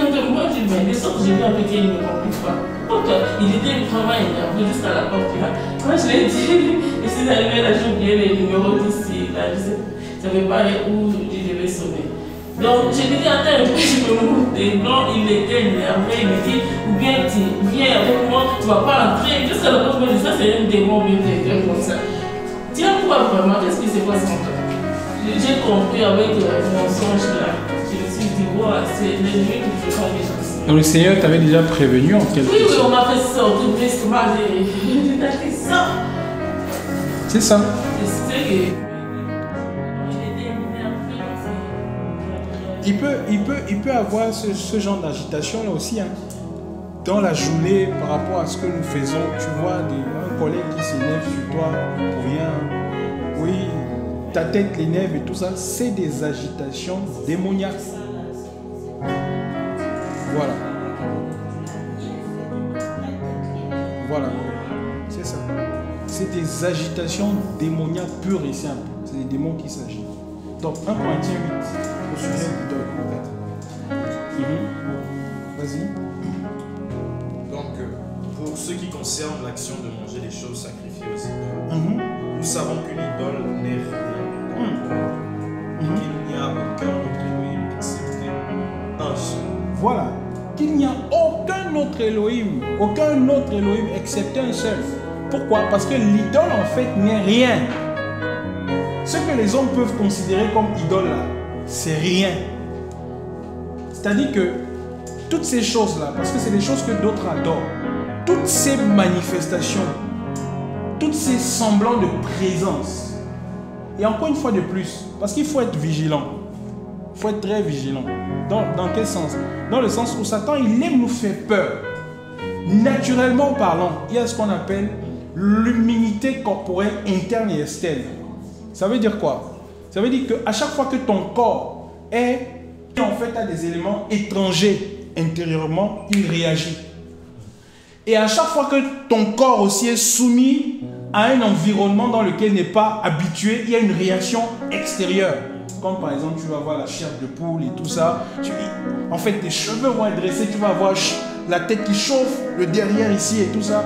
C'est une réaction corporelle qui est totalement naturelle. Il n'y a rien d'extraordinaire. C'est comme ça que le Seigneur nous a fait. Quand tu es en face d'un danger, par exemple, quand tu es dans un environnement, tu te retrouves subitement dans un environnement auquel tu n'es pas habitué, par exemple, yes, voilà.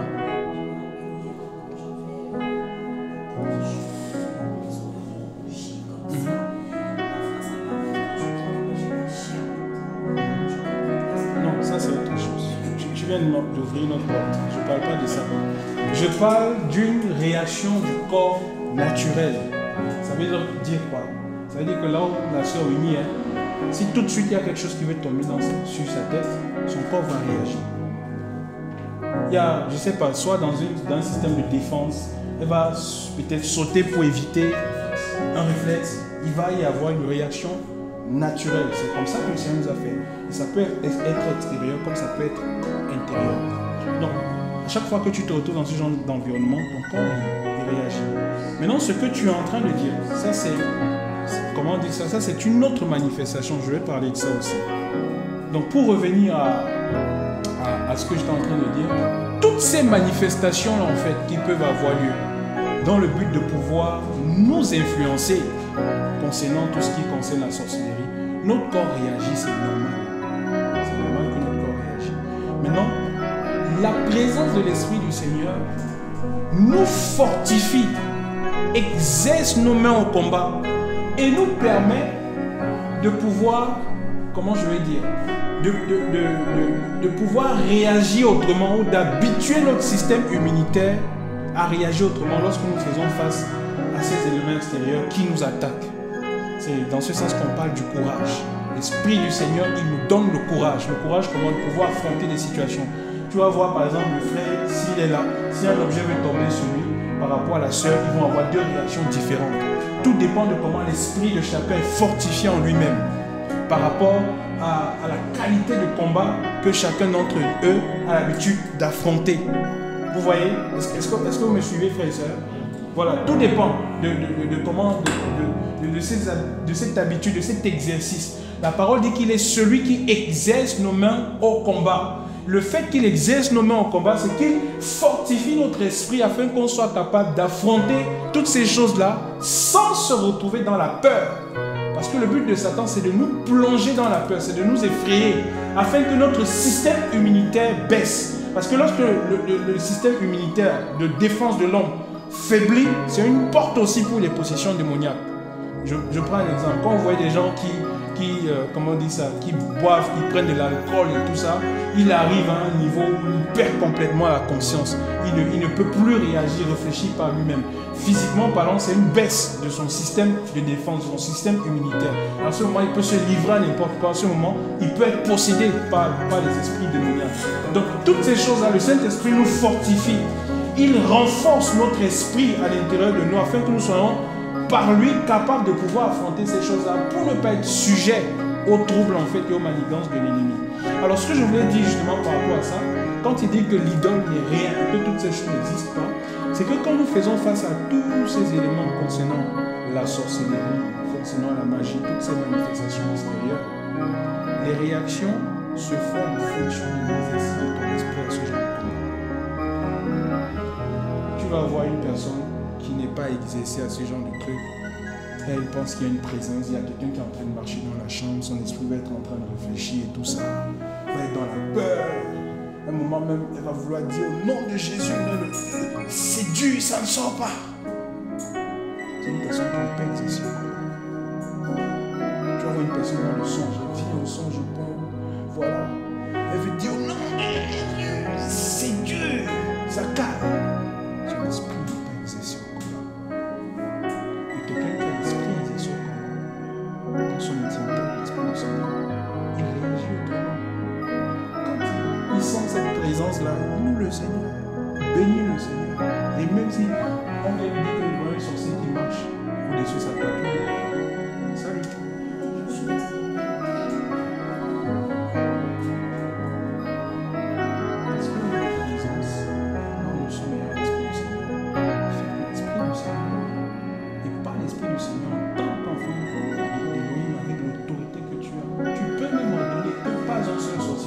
L'immeuble là où tu te trouves. vas passer par l'autre immeuble. Oui. Pourquoi? Parce qu'il y a cette présence du Seigneur qui est dans le lieu là où tu te trouves.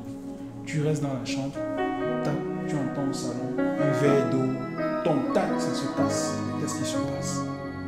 Personnellement, j'étais encore très jeune quand mes parents ont déménagé. Je ne sais plus exactement quel âge j'avais, mais je me souviens de cette scène-là. Quand on est rentré dans la maison était possédée bien comme une femme. Mon père, il arrive, il s'assoit sur le fauteuil commence à se lever seul. Oui, je vous le dis vrai devant le Seigneur, je ne vends pas. Tu t'assois sur une chaise comme ça, la chaise se lève. Oui. Il reste au salon, il met la télévision, elle entend comment les assiettes qui sont rangées au verre se retrouvent à terre, assis. Parce que, oui, la maison est hantée. Les maisons hantées, ça existe. Les maisons hantées sont des sanctuaires de Satan, des démons. Les démons s'y plaisent dans les maisons hantées. La maison était bien hantée et la personne qui vivait, c'était un albinos qui était un très grand praticien. Il a dit qu'il ne pouvait plus. Il a vendu la maison à mon père parce que les esprits qui étaient là ne voulaient plus qu'il reste là. Donc il est parti, les esprits sont restés. Donc c'était un combat terrible. Un jour, ma mère, elle arrive comme ça là. Elle sert de l'eau à mon père dans le verre. Le verre s'est émietté dans sa main. Ça s'est complètement émietté dans sa main. Donc, quand ils ont fait face à ça, il y avait deux solutions. Soit quitter la maison, soit prier. Et mon père, dans son caractère, n'acceptait pas le fait que de partir de la maison. C'était pour lui, il concevait ça comme une défaite face aux démons, en fait. Donc, il fallait relever le défi, en fait. C'est comme ça qu'ils ont prié jusqu'à ce que, voilà, toutes ces manifestations démoniaques se sont complètement calmées, c'est parti complètement. On n'a plus jamais vécu ça. Parfois, vous avez des gens qui restent là d'un côté, vous lancent le tonnerre. Tu es chez toi, tu ne sais pas quand tu as lancé le tonnerre, il y a la pluie, tu entends. Et puis tu entends la porte de la maison qui se ferme, bam! Tu ne sais pas pourquoi. Tu dis que c'est le vent, c'est pas le vent. C'est que le Seigneur vient de te parler de quelque chose. Toutes ces manifestations, alors que nous sommes inconscients de ces choses-là, l'Esprit du Seigneur veille. Il y a un combat dans le domaine spirituel qui en fait se fait en notre faveur. Pourquoi? Parce que nous sommes du Seigneur. Nous, le Seigneur, il nous donne de voir ces choses-là, de prendre conscience de ces choses-là, afin d'avoir la victoire. C'est pour ça qu'il dit que plus de vainqueurs par Christ. Nous sommes plus que vainqueurs, frère. Donc, il ne faut pas avoir peur de ces choses-là. Dans la nuit, tu dors. Si tu sens que tu as... Parce que les gens disent que la plus grande peur, c'est quand ils veulent dormir. Il ne sait pas s'il va se réveiller le matin. Il a peur qu'il va fermer ses yeux, il ne va plus se réveiller. À un moment aussi de ma vie, j'avais cette grande peur. Ouais. C'est des oppressions démoniaques, en fait. Tu ne sais pas si tu vas te réveiller le matin, tout ça. Non, tu dors avec assurance. Tu bénis le Seigneur. Tu te couches, tu dors. Si tu dois te lever, tu lèves, tu pries. Si tu entends dans le salon des bruits bizarres, s'il y a un chat qui vient pleurer à ta fenêtre, tu te lèves. Si son bruit te dérange, tu le chasses, tu fermes ta porte. Au nom de Jésus, tu te couches, tu dors. Tranquille. Ou tu pries. Parfois aussi, le Seigneur utilise les animaux pour nous attirer dans la prière. Quand tu as passé un long temps sans prier, tout ça, il permet qu'il y ait un papillon qui se balade dans ta maison. Et tout d'un coup, tu commences à voir le papillon comme si c'était la chèvre. Qu'est-ce que ça fait? Ça te conduit dans la prière. Parfois, c'est ça aussi, c'est le Seigneur. Ce n'est pas un esprit démoniaque. Parce que ça fait longtemps que tu n'as pas prié. Voilà. Pour nous plonger dans la prière, en fait. C'est ce que le Seigneur fait. Il nous réveille dans ces choses-là. Il exerce nos combats. Donc l'idole, en fait, n'est rien. Il n'y a pas d'idole. Toutes ces choses-là, ça n'existe pas. Il y a un seul Elohim. Donc tout ce que les humains considèrent comme étant des idoles, en fait, ce n'est rien. Ce n'est que vapeur. Ce n'est que vanité. Révèle de la vapeur devant le Seigneur. C'est rien. Ils ont peur pour rien. C'est pour ça qu'un sorcier ne peut pas manger un enfant du Seigneur. On ne peut pas te manger dans la sorcellerie. Sinon, tu n'es pas du Seigneur.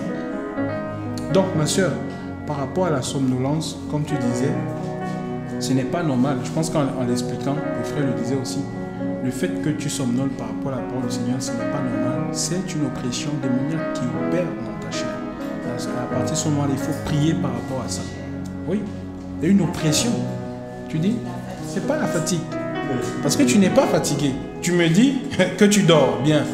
Tu n'as pas de problème. Non. Voilà. Ce n'est pas... Quand il dit que c'est pas normal, c'est une attaque en fait de Satan. C'est une attaque de Satan. Et le but justement, c'est... Parce qu'une autre personne justement va rentrer dans le découragement, justement va arrêter de prier, va arrêter de lire sa Bible, et puis tac, comme ça tu vas sortir de l'intimité avec le Seigneur, et puis tu vas te perdre. C'est ce que Satan veut en fait. Et donc justement, en ce moment-là, c'est là où la Bible dit, dans Hébreux chapitre 12, vous n'avez pas encore lutté jusqu'au sang. Contre quoi? Contre le péché. Lutter jusqu'au sang, là, c'est ça. C'est-à-dire que Satan, s'il faut laisser mon sang dans cette affaire, je laisse mon sang. S'il faut mourir, je meurs. Mais je ne céderai pas. C'est ça la lutte contre le péché. Amen.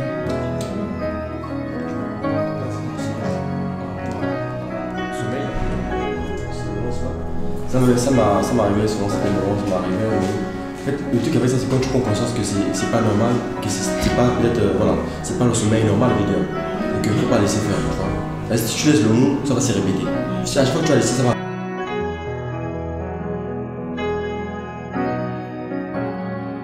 Publicité autour de toi. Il me dit ça. Il me dit attention, il y a l'esprit des publicités autour de toi. Je regarde comme ça, il est à quel niveau en fait. Et là, l'esprit me saisit, il commence à chasser l'esprit en fait. Il sort d'ici. C'est le moment en fait. C'est-à-dire que si tu laisses faire, et tu vas te laisser, il va prendre de l'ascendance sur toi, tu vois, tu vas céder et il va avoir de la domination sur toi et c'est fini en fait. Quand tu vois comme ça, tu prends autorité et tu ne laisses pas faire en fait. C'est pour ça aussi, ma chère, que les assemblées justement sont remplies d'esprits démoniaques. Aujourd'hui, les plus grands lieux de possession sont les églises. Je dis bien, je dis avec de l'expérience, les plus grands lieux de possession sont dans les assemblées. C'est dans les temps de partage d'enseignement qu'il y a transmission et échange d'esprit. Oui, c'est pour ça que moi je dis toujours, frère, quand vous venez dans des réunions, priez que le Seigneur vous garde. Oui. Priez que le Seigneur vous garde. Parce que quelqu'un qui dirige une réunion lui-même peut vous communiquer un esprit qui n'est pas l'esprit du Seigneur. Il peut déposer dans vos cœurs quelque chose qui n'est pas du Seigneur. Donc, c'est pour ça qu'il dit que celui qui est né d'Élohim se garde. Se garder là, c'est quoi? C'est que tu prends autorité. Avant de rentrer dans la réunion, Seigneur, aucun autre esprit n'a accès à ma vie. Si ce n'est quoi? Ton esprit. Même si celui qui prêche là est spirituel.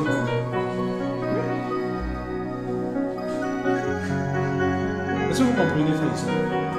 Tu viens à une réunion, c'est le frère Dieu François qui doit partager la parole. Seigneur, l'esprit du Seigneur, garde-moi. Non. Qui est l'esprit ou pas? C'est l'attitude. C'est de dire à l'esprit du Seigneur de te garder, afin de ne recevoir aucun esprit, si ce n'est l'esprit qui vient de lui. Oui. C'est une attitude, je termine, c'est une attitude qu'il faut avoir dans la plupart des milieux, même dans les assemblées. Parce oui, oui ma soeur, oui.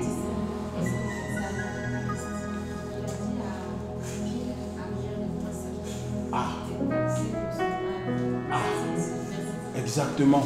L'un d'entre vous est un démon. Ils ont mangé ensemble dans le même assiette. Et les disciples, justement, ont été très... je crois que c'est même le Seigneur qui les a gardés. Autrement, Judas leur aurait communiqué son esprit. Si le Seigneur ne gardait pas les disciples.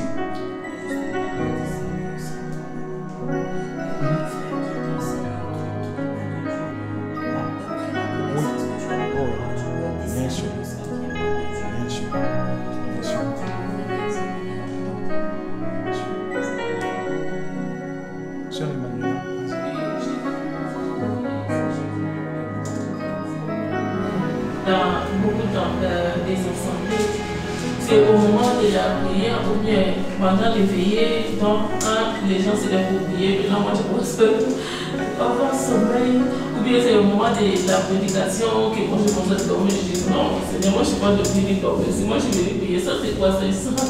Je commence à chasser le mauvais esprit, j'ai prié, puis c'est parti. Je suis libérée. Mais je n'aime pas ça. Quand c'est le moment de la prédication, de la prière, quand tu commences à dormir, les sens, ça c'est des attaques de nuit. Au sujet du sommeil, il y a deux choses que vous devez savoir, frères et sœurs. Deux. Si vous dormez dans un moment de partage en assemblée ou dans votre intimité, il y a deux. Soit physiquement, naturellement, vous êtes fatigué. Sachez que si naturellement vous êtes fatigué, même devant le plus grand des miracles, vous allez dormir. Parce que on est sujet aux caprices de notre corps. Vous comprenez? Si vous êtes fatigué naturellement, vous êtes fatigué, il faut se reposer. Si le dimanche matin, tu es fatigué, repose-toi. Parce que ce n'est pas aussi une prison de partir à l'église tous les dimanches. On n'est pas dans cet esprit-là en fait. Parce qu'il y a des gens, même si vraiment c'est quoi et tout ça, ils ne vont pas vouloir forcément. Non, non. Surtout pour les gens qui fonctionnent dans l'esprit où le dimanche c'est le jour du Seigneur. Non, ça, ce genre de pensée-là, il faut bannir ça. C'est pour la liberté que le Seigneur nous a affranchis. Nous sommes libres dans le Seigneur. Si tu veux te reposer, repose-toi. Si tu veux prendre un temps avec ta famille, prends un temps avec ta famille, avec ta femme, avec ton mari, etc. Et quand tout ira bien, viens rejoindre les frères dans le temps de communion, tout ça. Ça c'est un, par rapport à ce qui est naturel. Deux, le sommeil et la fatigue aussi est une manifestation de la faiblesse de notre esprit. Et une manifestation aussi, justement, de la soumission de notre esprit à notre esprit. C'est-à-dire que tu peux être en train de dormir dans l'assemblée et de subir un sommeil qui est déposé dans l'église par les esprits démoniaques. Parce que dans les temps comme ça, là, les esprits démoniaques sont là pour jeter de la lourdeur, pour jeter du sommeil. Il y a des gens qui rentrent dans l'assemblée, ou qui rentrent dans le lieu de prière, en fait, avec l'esprit de sommeil. Tu viens, tu t'assois à côté de lui, vous louez le Seigneur, mais lui, là où il est venu avec cet esprit-là. Et si toi, tu ne pries pas que le Seigneur te garde, il va te communiquer ça. Dès qu'il va commencer à dormir, c'est là où vous entrez dans les assemblées traditionnelles, les gens dorment sur toute une rangée. Quelqu'un dort au bout, c'est aligné, tous ils dorment en fait. Et vous les voyez, ils soufflent, la tête tombe, ils relèvent, la tête tombe, ils relèvent. Rentre à la maison, va te reposer. Oui. L'aide de repos. Franchement. C'est pour ça qu'on est libre. Si on arrive dans une réunion comme celle-ci, si on est fatigué, frère, on part se reposer. La prochaine séance, selon que ça permettra, on se retrouvera en forme. Oui. Après aussi, prendre des prédispositions à ne pas être fatigué, tout ça qu'il ne faut pas. On ne se laisse pas dominer par quoi que ce soit. Les gens dorment parfois à cause de ça, l'esprit démoniaque. Vous voyez les gens, les oreilles sont fermées, bouchées, tout ça. Ils sont sous la domination des démons, en fait, qui agissent, qui opèrent dans les assemblées. Grave encore, si des pasteurs et tout ça sont dans de la sorcellerie, de la magie, avec des signes kabbalistiques, toutes ces choses-là, ils imposent l'esprit qui les accompagne, en fait, sur tous ceux qui viennent dans ces temps-là. Ok. Ils imposent ça, en fait, cet esprit-là, et ça plonge des gens, malheureusement, ça soumet les gens, en fait, les gens sont soumis, en fait, à ces esprits démoniaques qui opèrent dans les assemblées. C'est pour ça qu'il faut avoir l'esprit du Seigneur, être dans l'intimité du Seigneur, demander au Seigneur de nous garder. Peu importe la personne qui est en face de toi, peu importe la personne qui prie pour toi, que le Seigneur te garde. Ok. Ta question, c'est dans le sens. Ok, on prend ta question, après on va prendre sa question.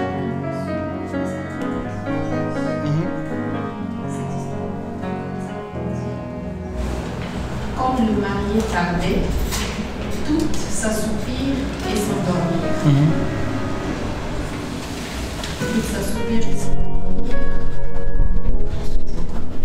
Au milieu de la nuit, on cria, voici le marié, allait à sa rencontre.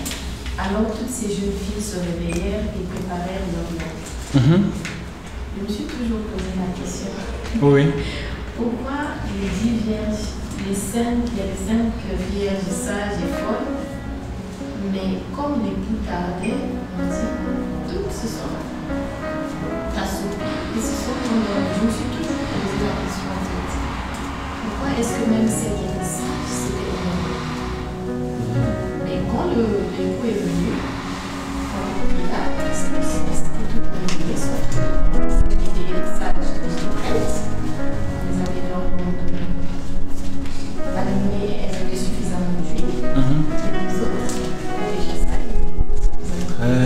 Donc, ici, c'est l'heure d'assouplissement et de d'endormissement.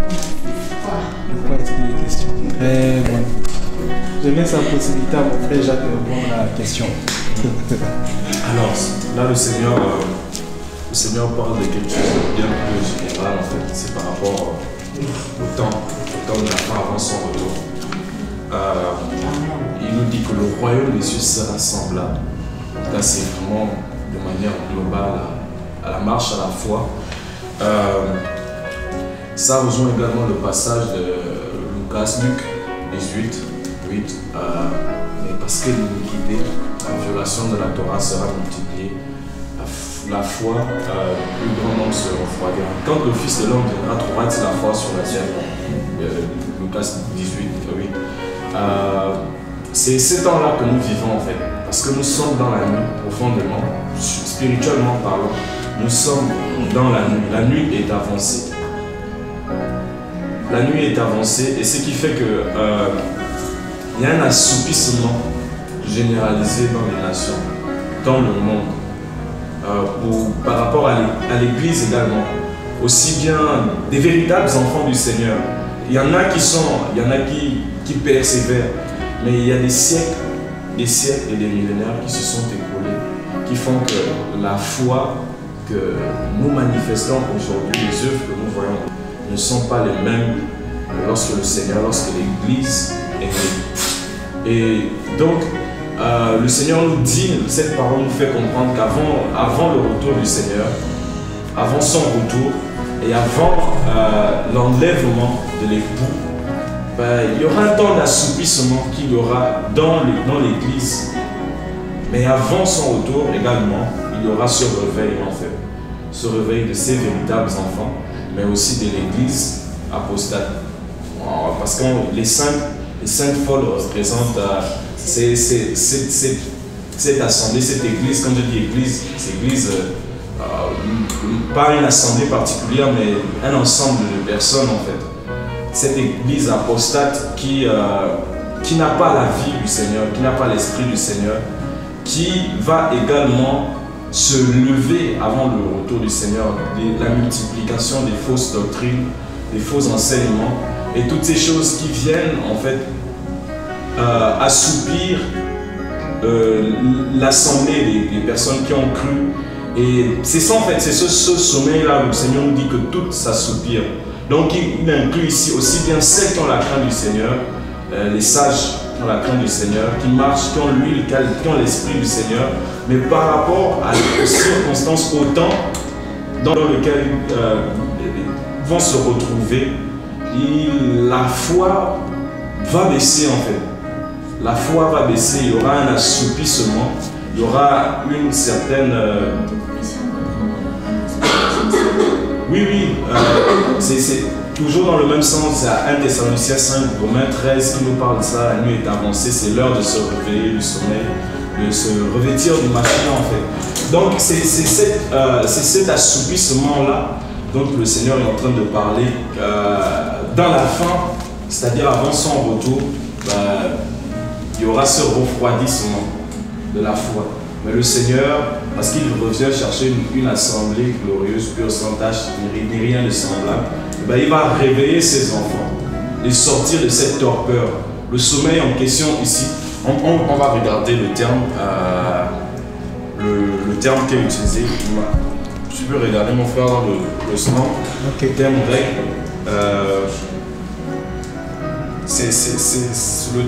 Le terme qui est utilisé nous enseigne également sur ce dont il est question. Et même le mot nuit, le milieu de la nuit, nux, ça nous parle des temps dans lesquels nous sommes, où les ténèbres sont multipliées sur la terre, où il y a tellement des faux enseignements, des fausses doctrines, le mal qui se fait. Et toutes ces choses, qu'on le veut ou non, affectent l'assemblée, affectent les enfants du Seigneur. Même aujourd'hui, par exemple, encore qu'ici au Maroc, on a la possibilité, mais dans les nations, des personnes qui n'ont pas, des frères et sœurs qui n'ont pas la possibilité de se retrouver physiquement pour s'assembler à cause de Corona et des lois qui sont décrétées par les gouvernements. Et qu'on le veuille ou non, ça affecte la foi de plusieurs. Ça affecte la communion fraternelle. Et il y a un certain refroidissement qui en ressort. Donc, oui. Merci mon frère. Donc, s'endormir, katedo, le terme s'endormir, déjà s'assoupir même d'abord. Comme les poules tardaient, tout s'assoupir. S'assoupir veut dire, vient de noustazo qui signifie incliner la tête par le sommeil, s'endormir, être vaincu ou saisi par le sommeil, tomber de sommeil, être négligent, insouciant d'une chose. Et ce sommeil-là, c'est l'image également on nous parle justement d'être négligent, d'être insouciant. Être insouciant par rapport au salut, être insouciant par rapport à l'attachement au Seigneur, devenir négligent, baisser la garde, devenir laxiste sur certains points par rapport à la foi. Et le terme s'endormir, katedo, signifie également tomber de sommeil, s'endormir, dormir. Dormir normalement, par euphémisme, être mort, on parle de la mort. Céder à la paresse et au péché. Je vois un peu céder à la paresse et au péché. Être indifférent au salut, à son salut.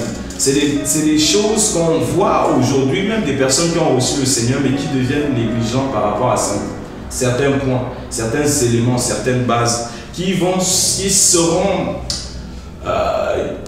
affectés les enfants du Seigneur. Et on nous dit qu'au milieu de la nuit, nux signifie la période où cesse le travail. Le temps de la mort, le temps de la mort, le terme nu qui est employé, le temps pour les faits de péché et de honte. Tu vois un peu, ça caractérise les temps dans lesquels nous sommes en fait, où le péché, la mort, aussi bien spirituelle, la mort physique est vraiment omniprésente. Le temps de la stupidité morale et des ténèbres. Ah ben, j'ai pas besoin de dire beaucoup de choses là-dessus. On voit cette stupidité morale dans les nations. Le péché qui est légalisé, le mal, des faits abominables. Le Seigneur nous épargne même de voir certaines autres choses qui se font. Le temps de la stupidité morale et des ténèbres. Le temps où celui qui est las, où celui qui est ivre, se donne au sommeil. Et donc, c'est pas simplement ce sommeil où, voilà, qui peut être où la personne est personnellement dans sa vie oppressée par un démon, mais il parle ici en fait du refroidissement. Du refroidissement que même les disciples également vont aborder comme une personne comme Paulos quand il écrit à Timothée. Dans les derniers temps, les hommes deviendront hautains, se détourneront de la foi et ils auront l'apparence de la piété mais en ayant renié le fondement, la force. C'est cet assoupissement. Le Seigneur il parle par des symboles. Et quand il parle de cet assoupissement de tout qui vont s'endormir, c'est cette influence à cause de la nuit, à cause du temps dans lequel l'on va se retrouver. Il y aura un refroidissement. Il y aura un refroidissement de la foi. Mais le Seigneur, dans sa grâce, dans sa miséricorde, il va réveiller son église, son épouse. Mais en même temps, de l'autre côté, il y a aussi des fausses doctrines qui vont davantage être suscitées. La foi se réveille, les enfants du Seigneur qui vont vraiment se tourner vers la saine doctrine, vers la vérité, s'attacher, vraiment se préparer au retour du Seigneur. Mais de l'autre côté, il y a d'autres doctrines qui vont venir vous dire sauver une fois, sauver pour toujours, qui vont vous amener toutes sortes de doctrines qui peuvent être en apparence pieuses, être fondées sur la parole, mais en réalité qui n'ont rien à voir avec le Seigneur. C'est ce sommeil-là, c'est tout un enseignement. J'essaie de condenser, de résumer en fait, en quelque sorte les deux éléments. Cette parabole-là du Seigneur va avec d'autres paraboles, la parabole du blé et de l'ivraie. Toujours ces deux éléments, on voit toujours ces deux parties, les deux postérités, les deux semences, et voilà le jour, la nuit, et ça va avec plusieurs éléments, mais retiens que ce sommeil-là, c'est cet assoupissement généralisé, où on voit aujourd'hui de plus en plus, on cherche de plus en plus de véritables enfants du Seigneur. Il y a une pilule dans les nations, des personnes qui se prétendent prophètes, mais un prophète tel qu'on les voit dans la parole en Ancienne Alliance, c'était des personnes quand ils arrivaient quelque part, les gens ne couraient pas après eux. Ouais. Les gens ils tremblaient Quand on voit Shemuel, Samuel arriver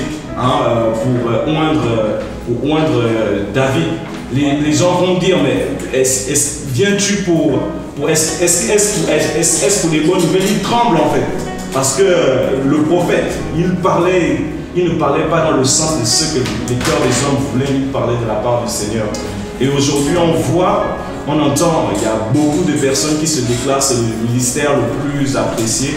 Tout le monde veut être prophète, mais il y a cet assoupissement. On cherche de vraies personnes qui crient de la part du Seigneur. Et cela caractérise en fait ce sommeil-là, en fait. Ce sommeil-là. Mais le Seigneur, il se réserve toujours un reste. Et on le voit. Il y en a qui se lèvent, les enfants du Seigneur, même en ces temps, qui se lèvent de plus en plus, qui annoncent l'évangile véritable, qui repartent au fondement véritable. Mais globalement, les gens sont dans l'assoupissement. Ouais. Et voilà, en fait, je ne sais pas si c'est clair. Sommeil. Beaucoup dorment, beaucoup marchent, ils ont les yeux ouverts, font des cantiques,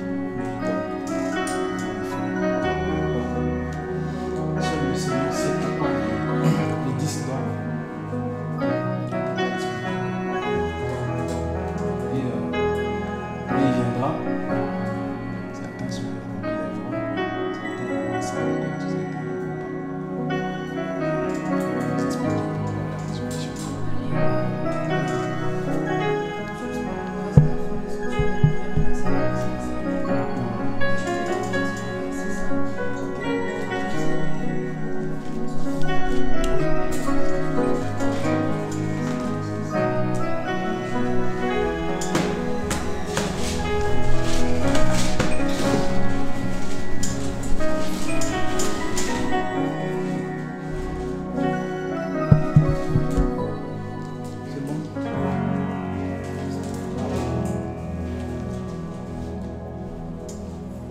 Merci Seigneur.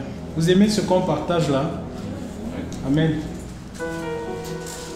J'espère qu'on n'est pas fatigué. En tout cas, on a presque terminé. Vas-y.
Ça, c'est vraiment, je ne peux pas l'expliquer en fait.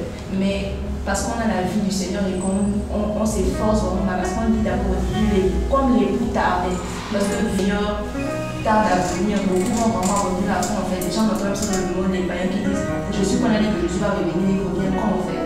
Et il y a beaucoup de chrétiens à cause de beaucoup de choses en fait qui abandonnent le Seigneur en fait. Mais ceux qui vont garder cette espérance, parce que si on parle de l'espérance en fait, qui vont garder l'espérance que le Seigneur va venir en fait.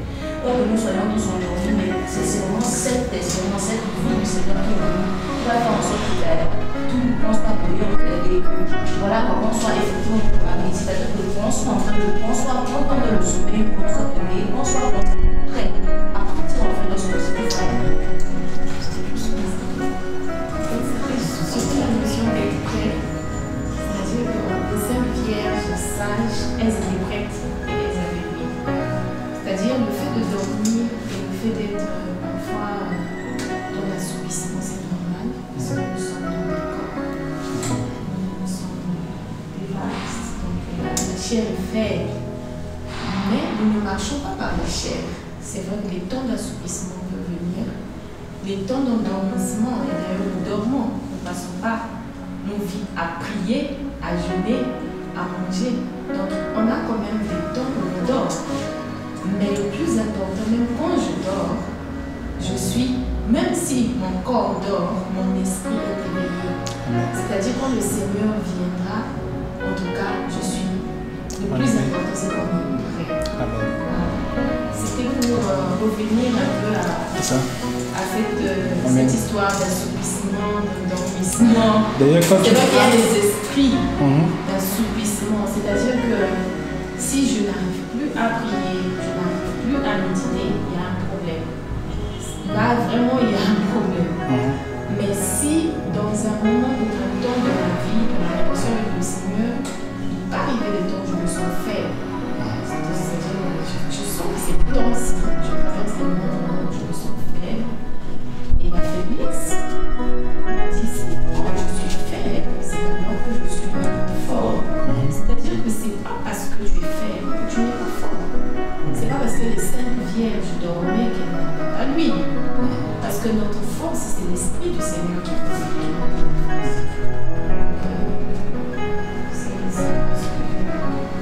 Amen. Quand tu parlais, ça me rappelait le moment le plus important de l'humanité. Lorsque Yeshua était à Gethsemane, les gars ils dormaient en fait. Les gens, comment à un temps aussi important, parce que je ne crois pas qu'il y ait eu un moment plus important que celui-là, mais on voit les disciples en fait en train de dormir. Donc c'est... Oui, effectivement. Ils les avaient dit de vie. Oui. Ils savaient ce qui allait arriver. Ils les avaient prévenus, mais ils ont quand même dormi. On les avertit que le Seigneur revient. Exactement. On les avertit qu'on doit marcher. On les avertit au fait qu'on doit prendre garde.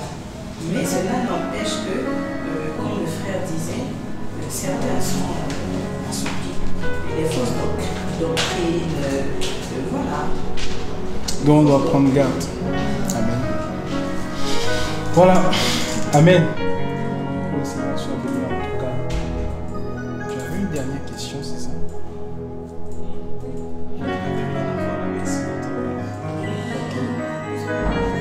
D'accord. Terminons avec ta question.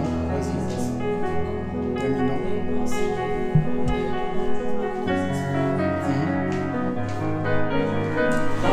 Si par exemple, pour des gens qui se marient par exemple, celui qui, parce que j'ai entendu de quelque part, j'ai entendu quelqu'un qui doit bénir, qui fait la bénédiction nuptiale, ça ne doit pas être n'importe qui en fait, parce qu'il peut avoir un transfert.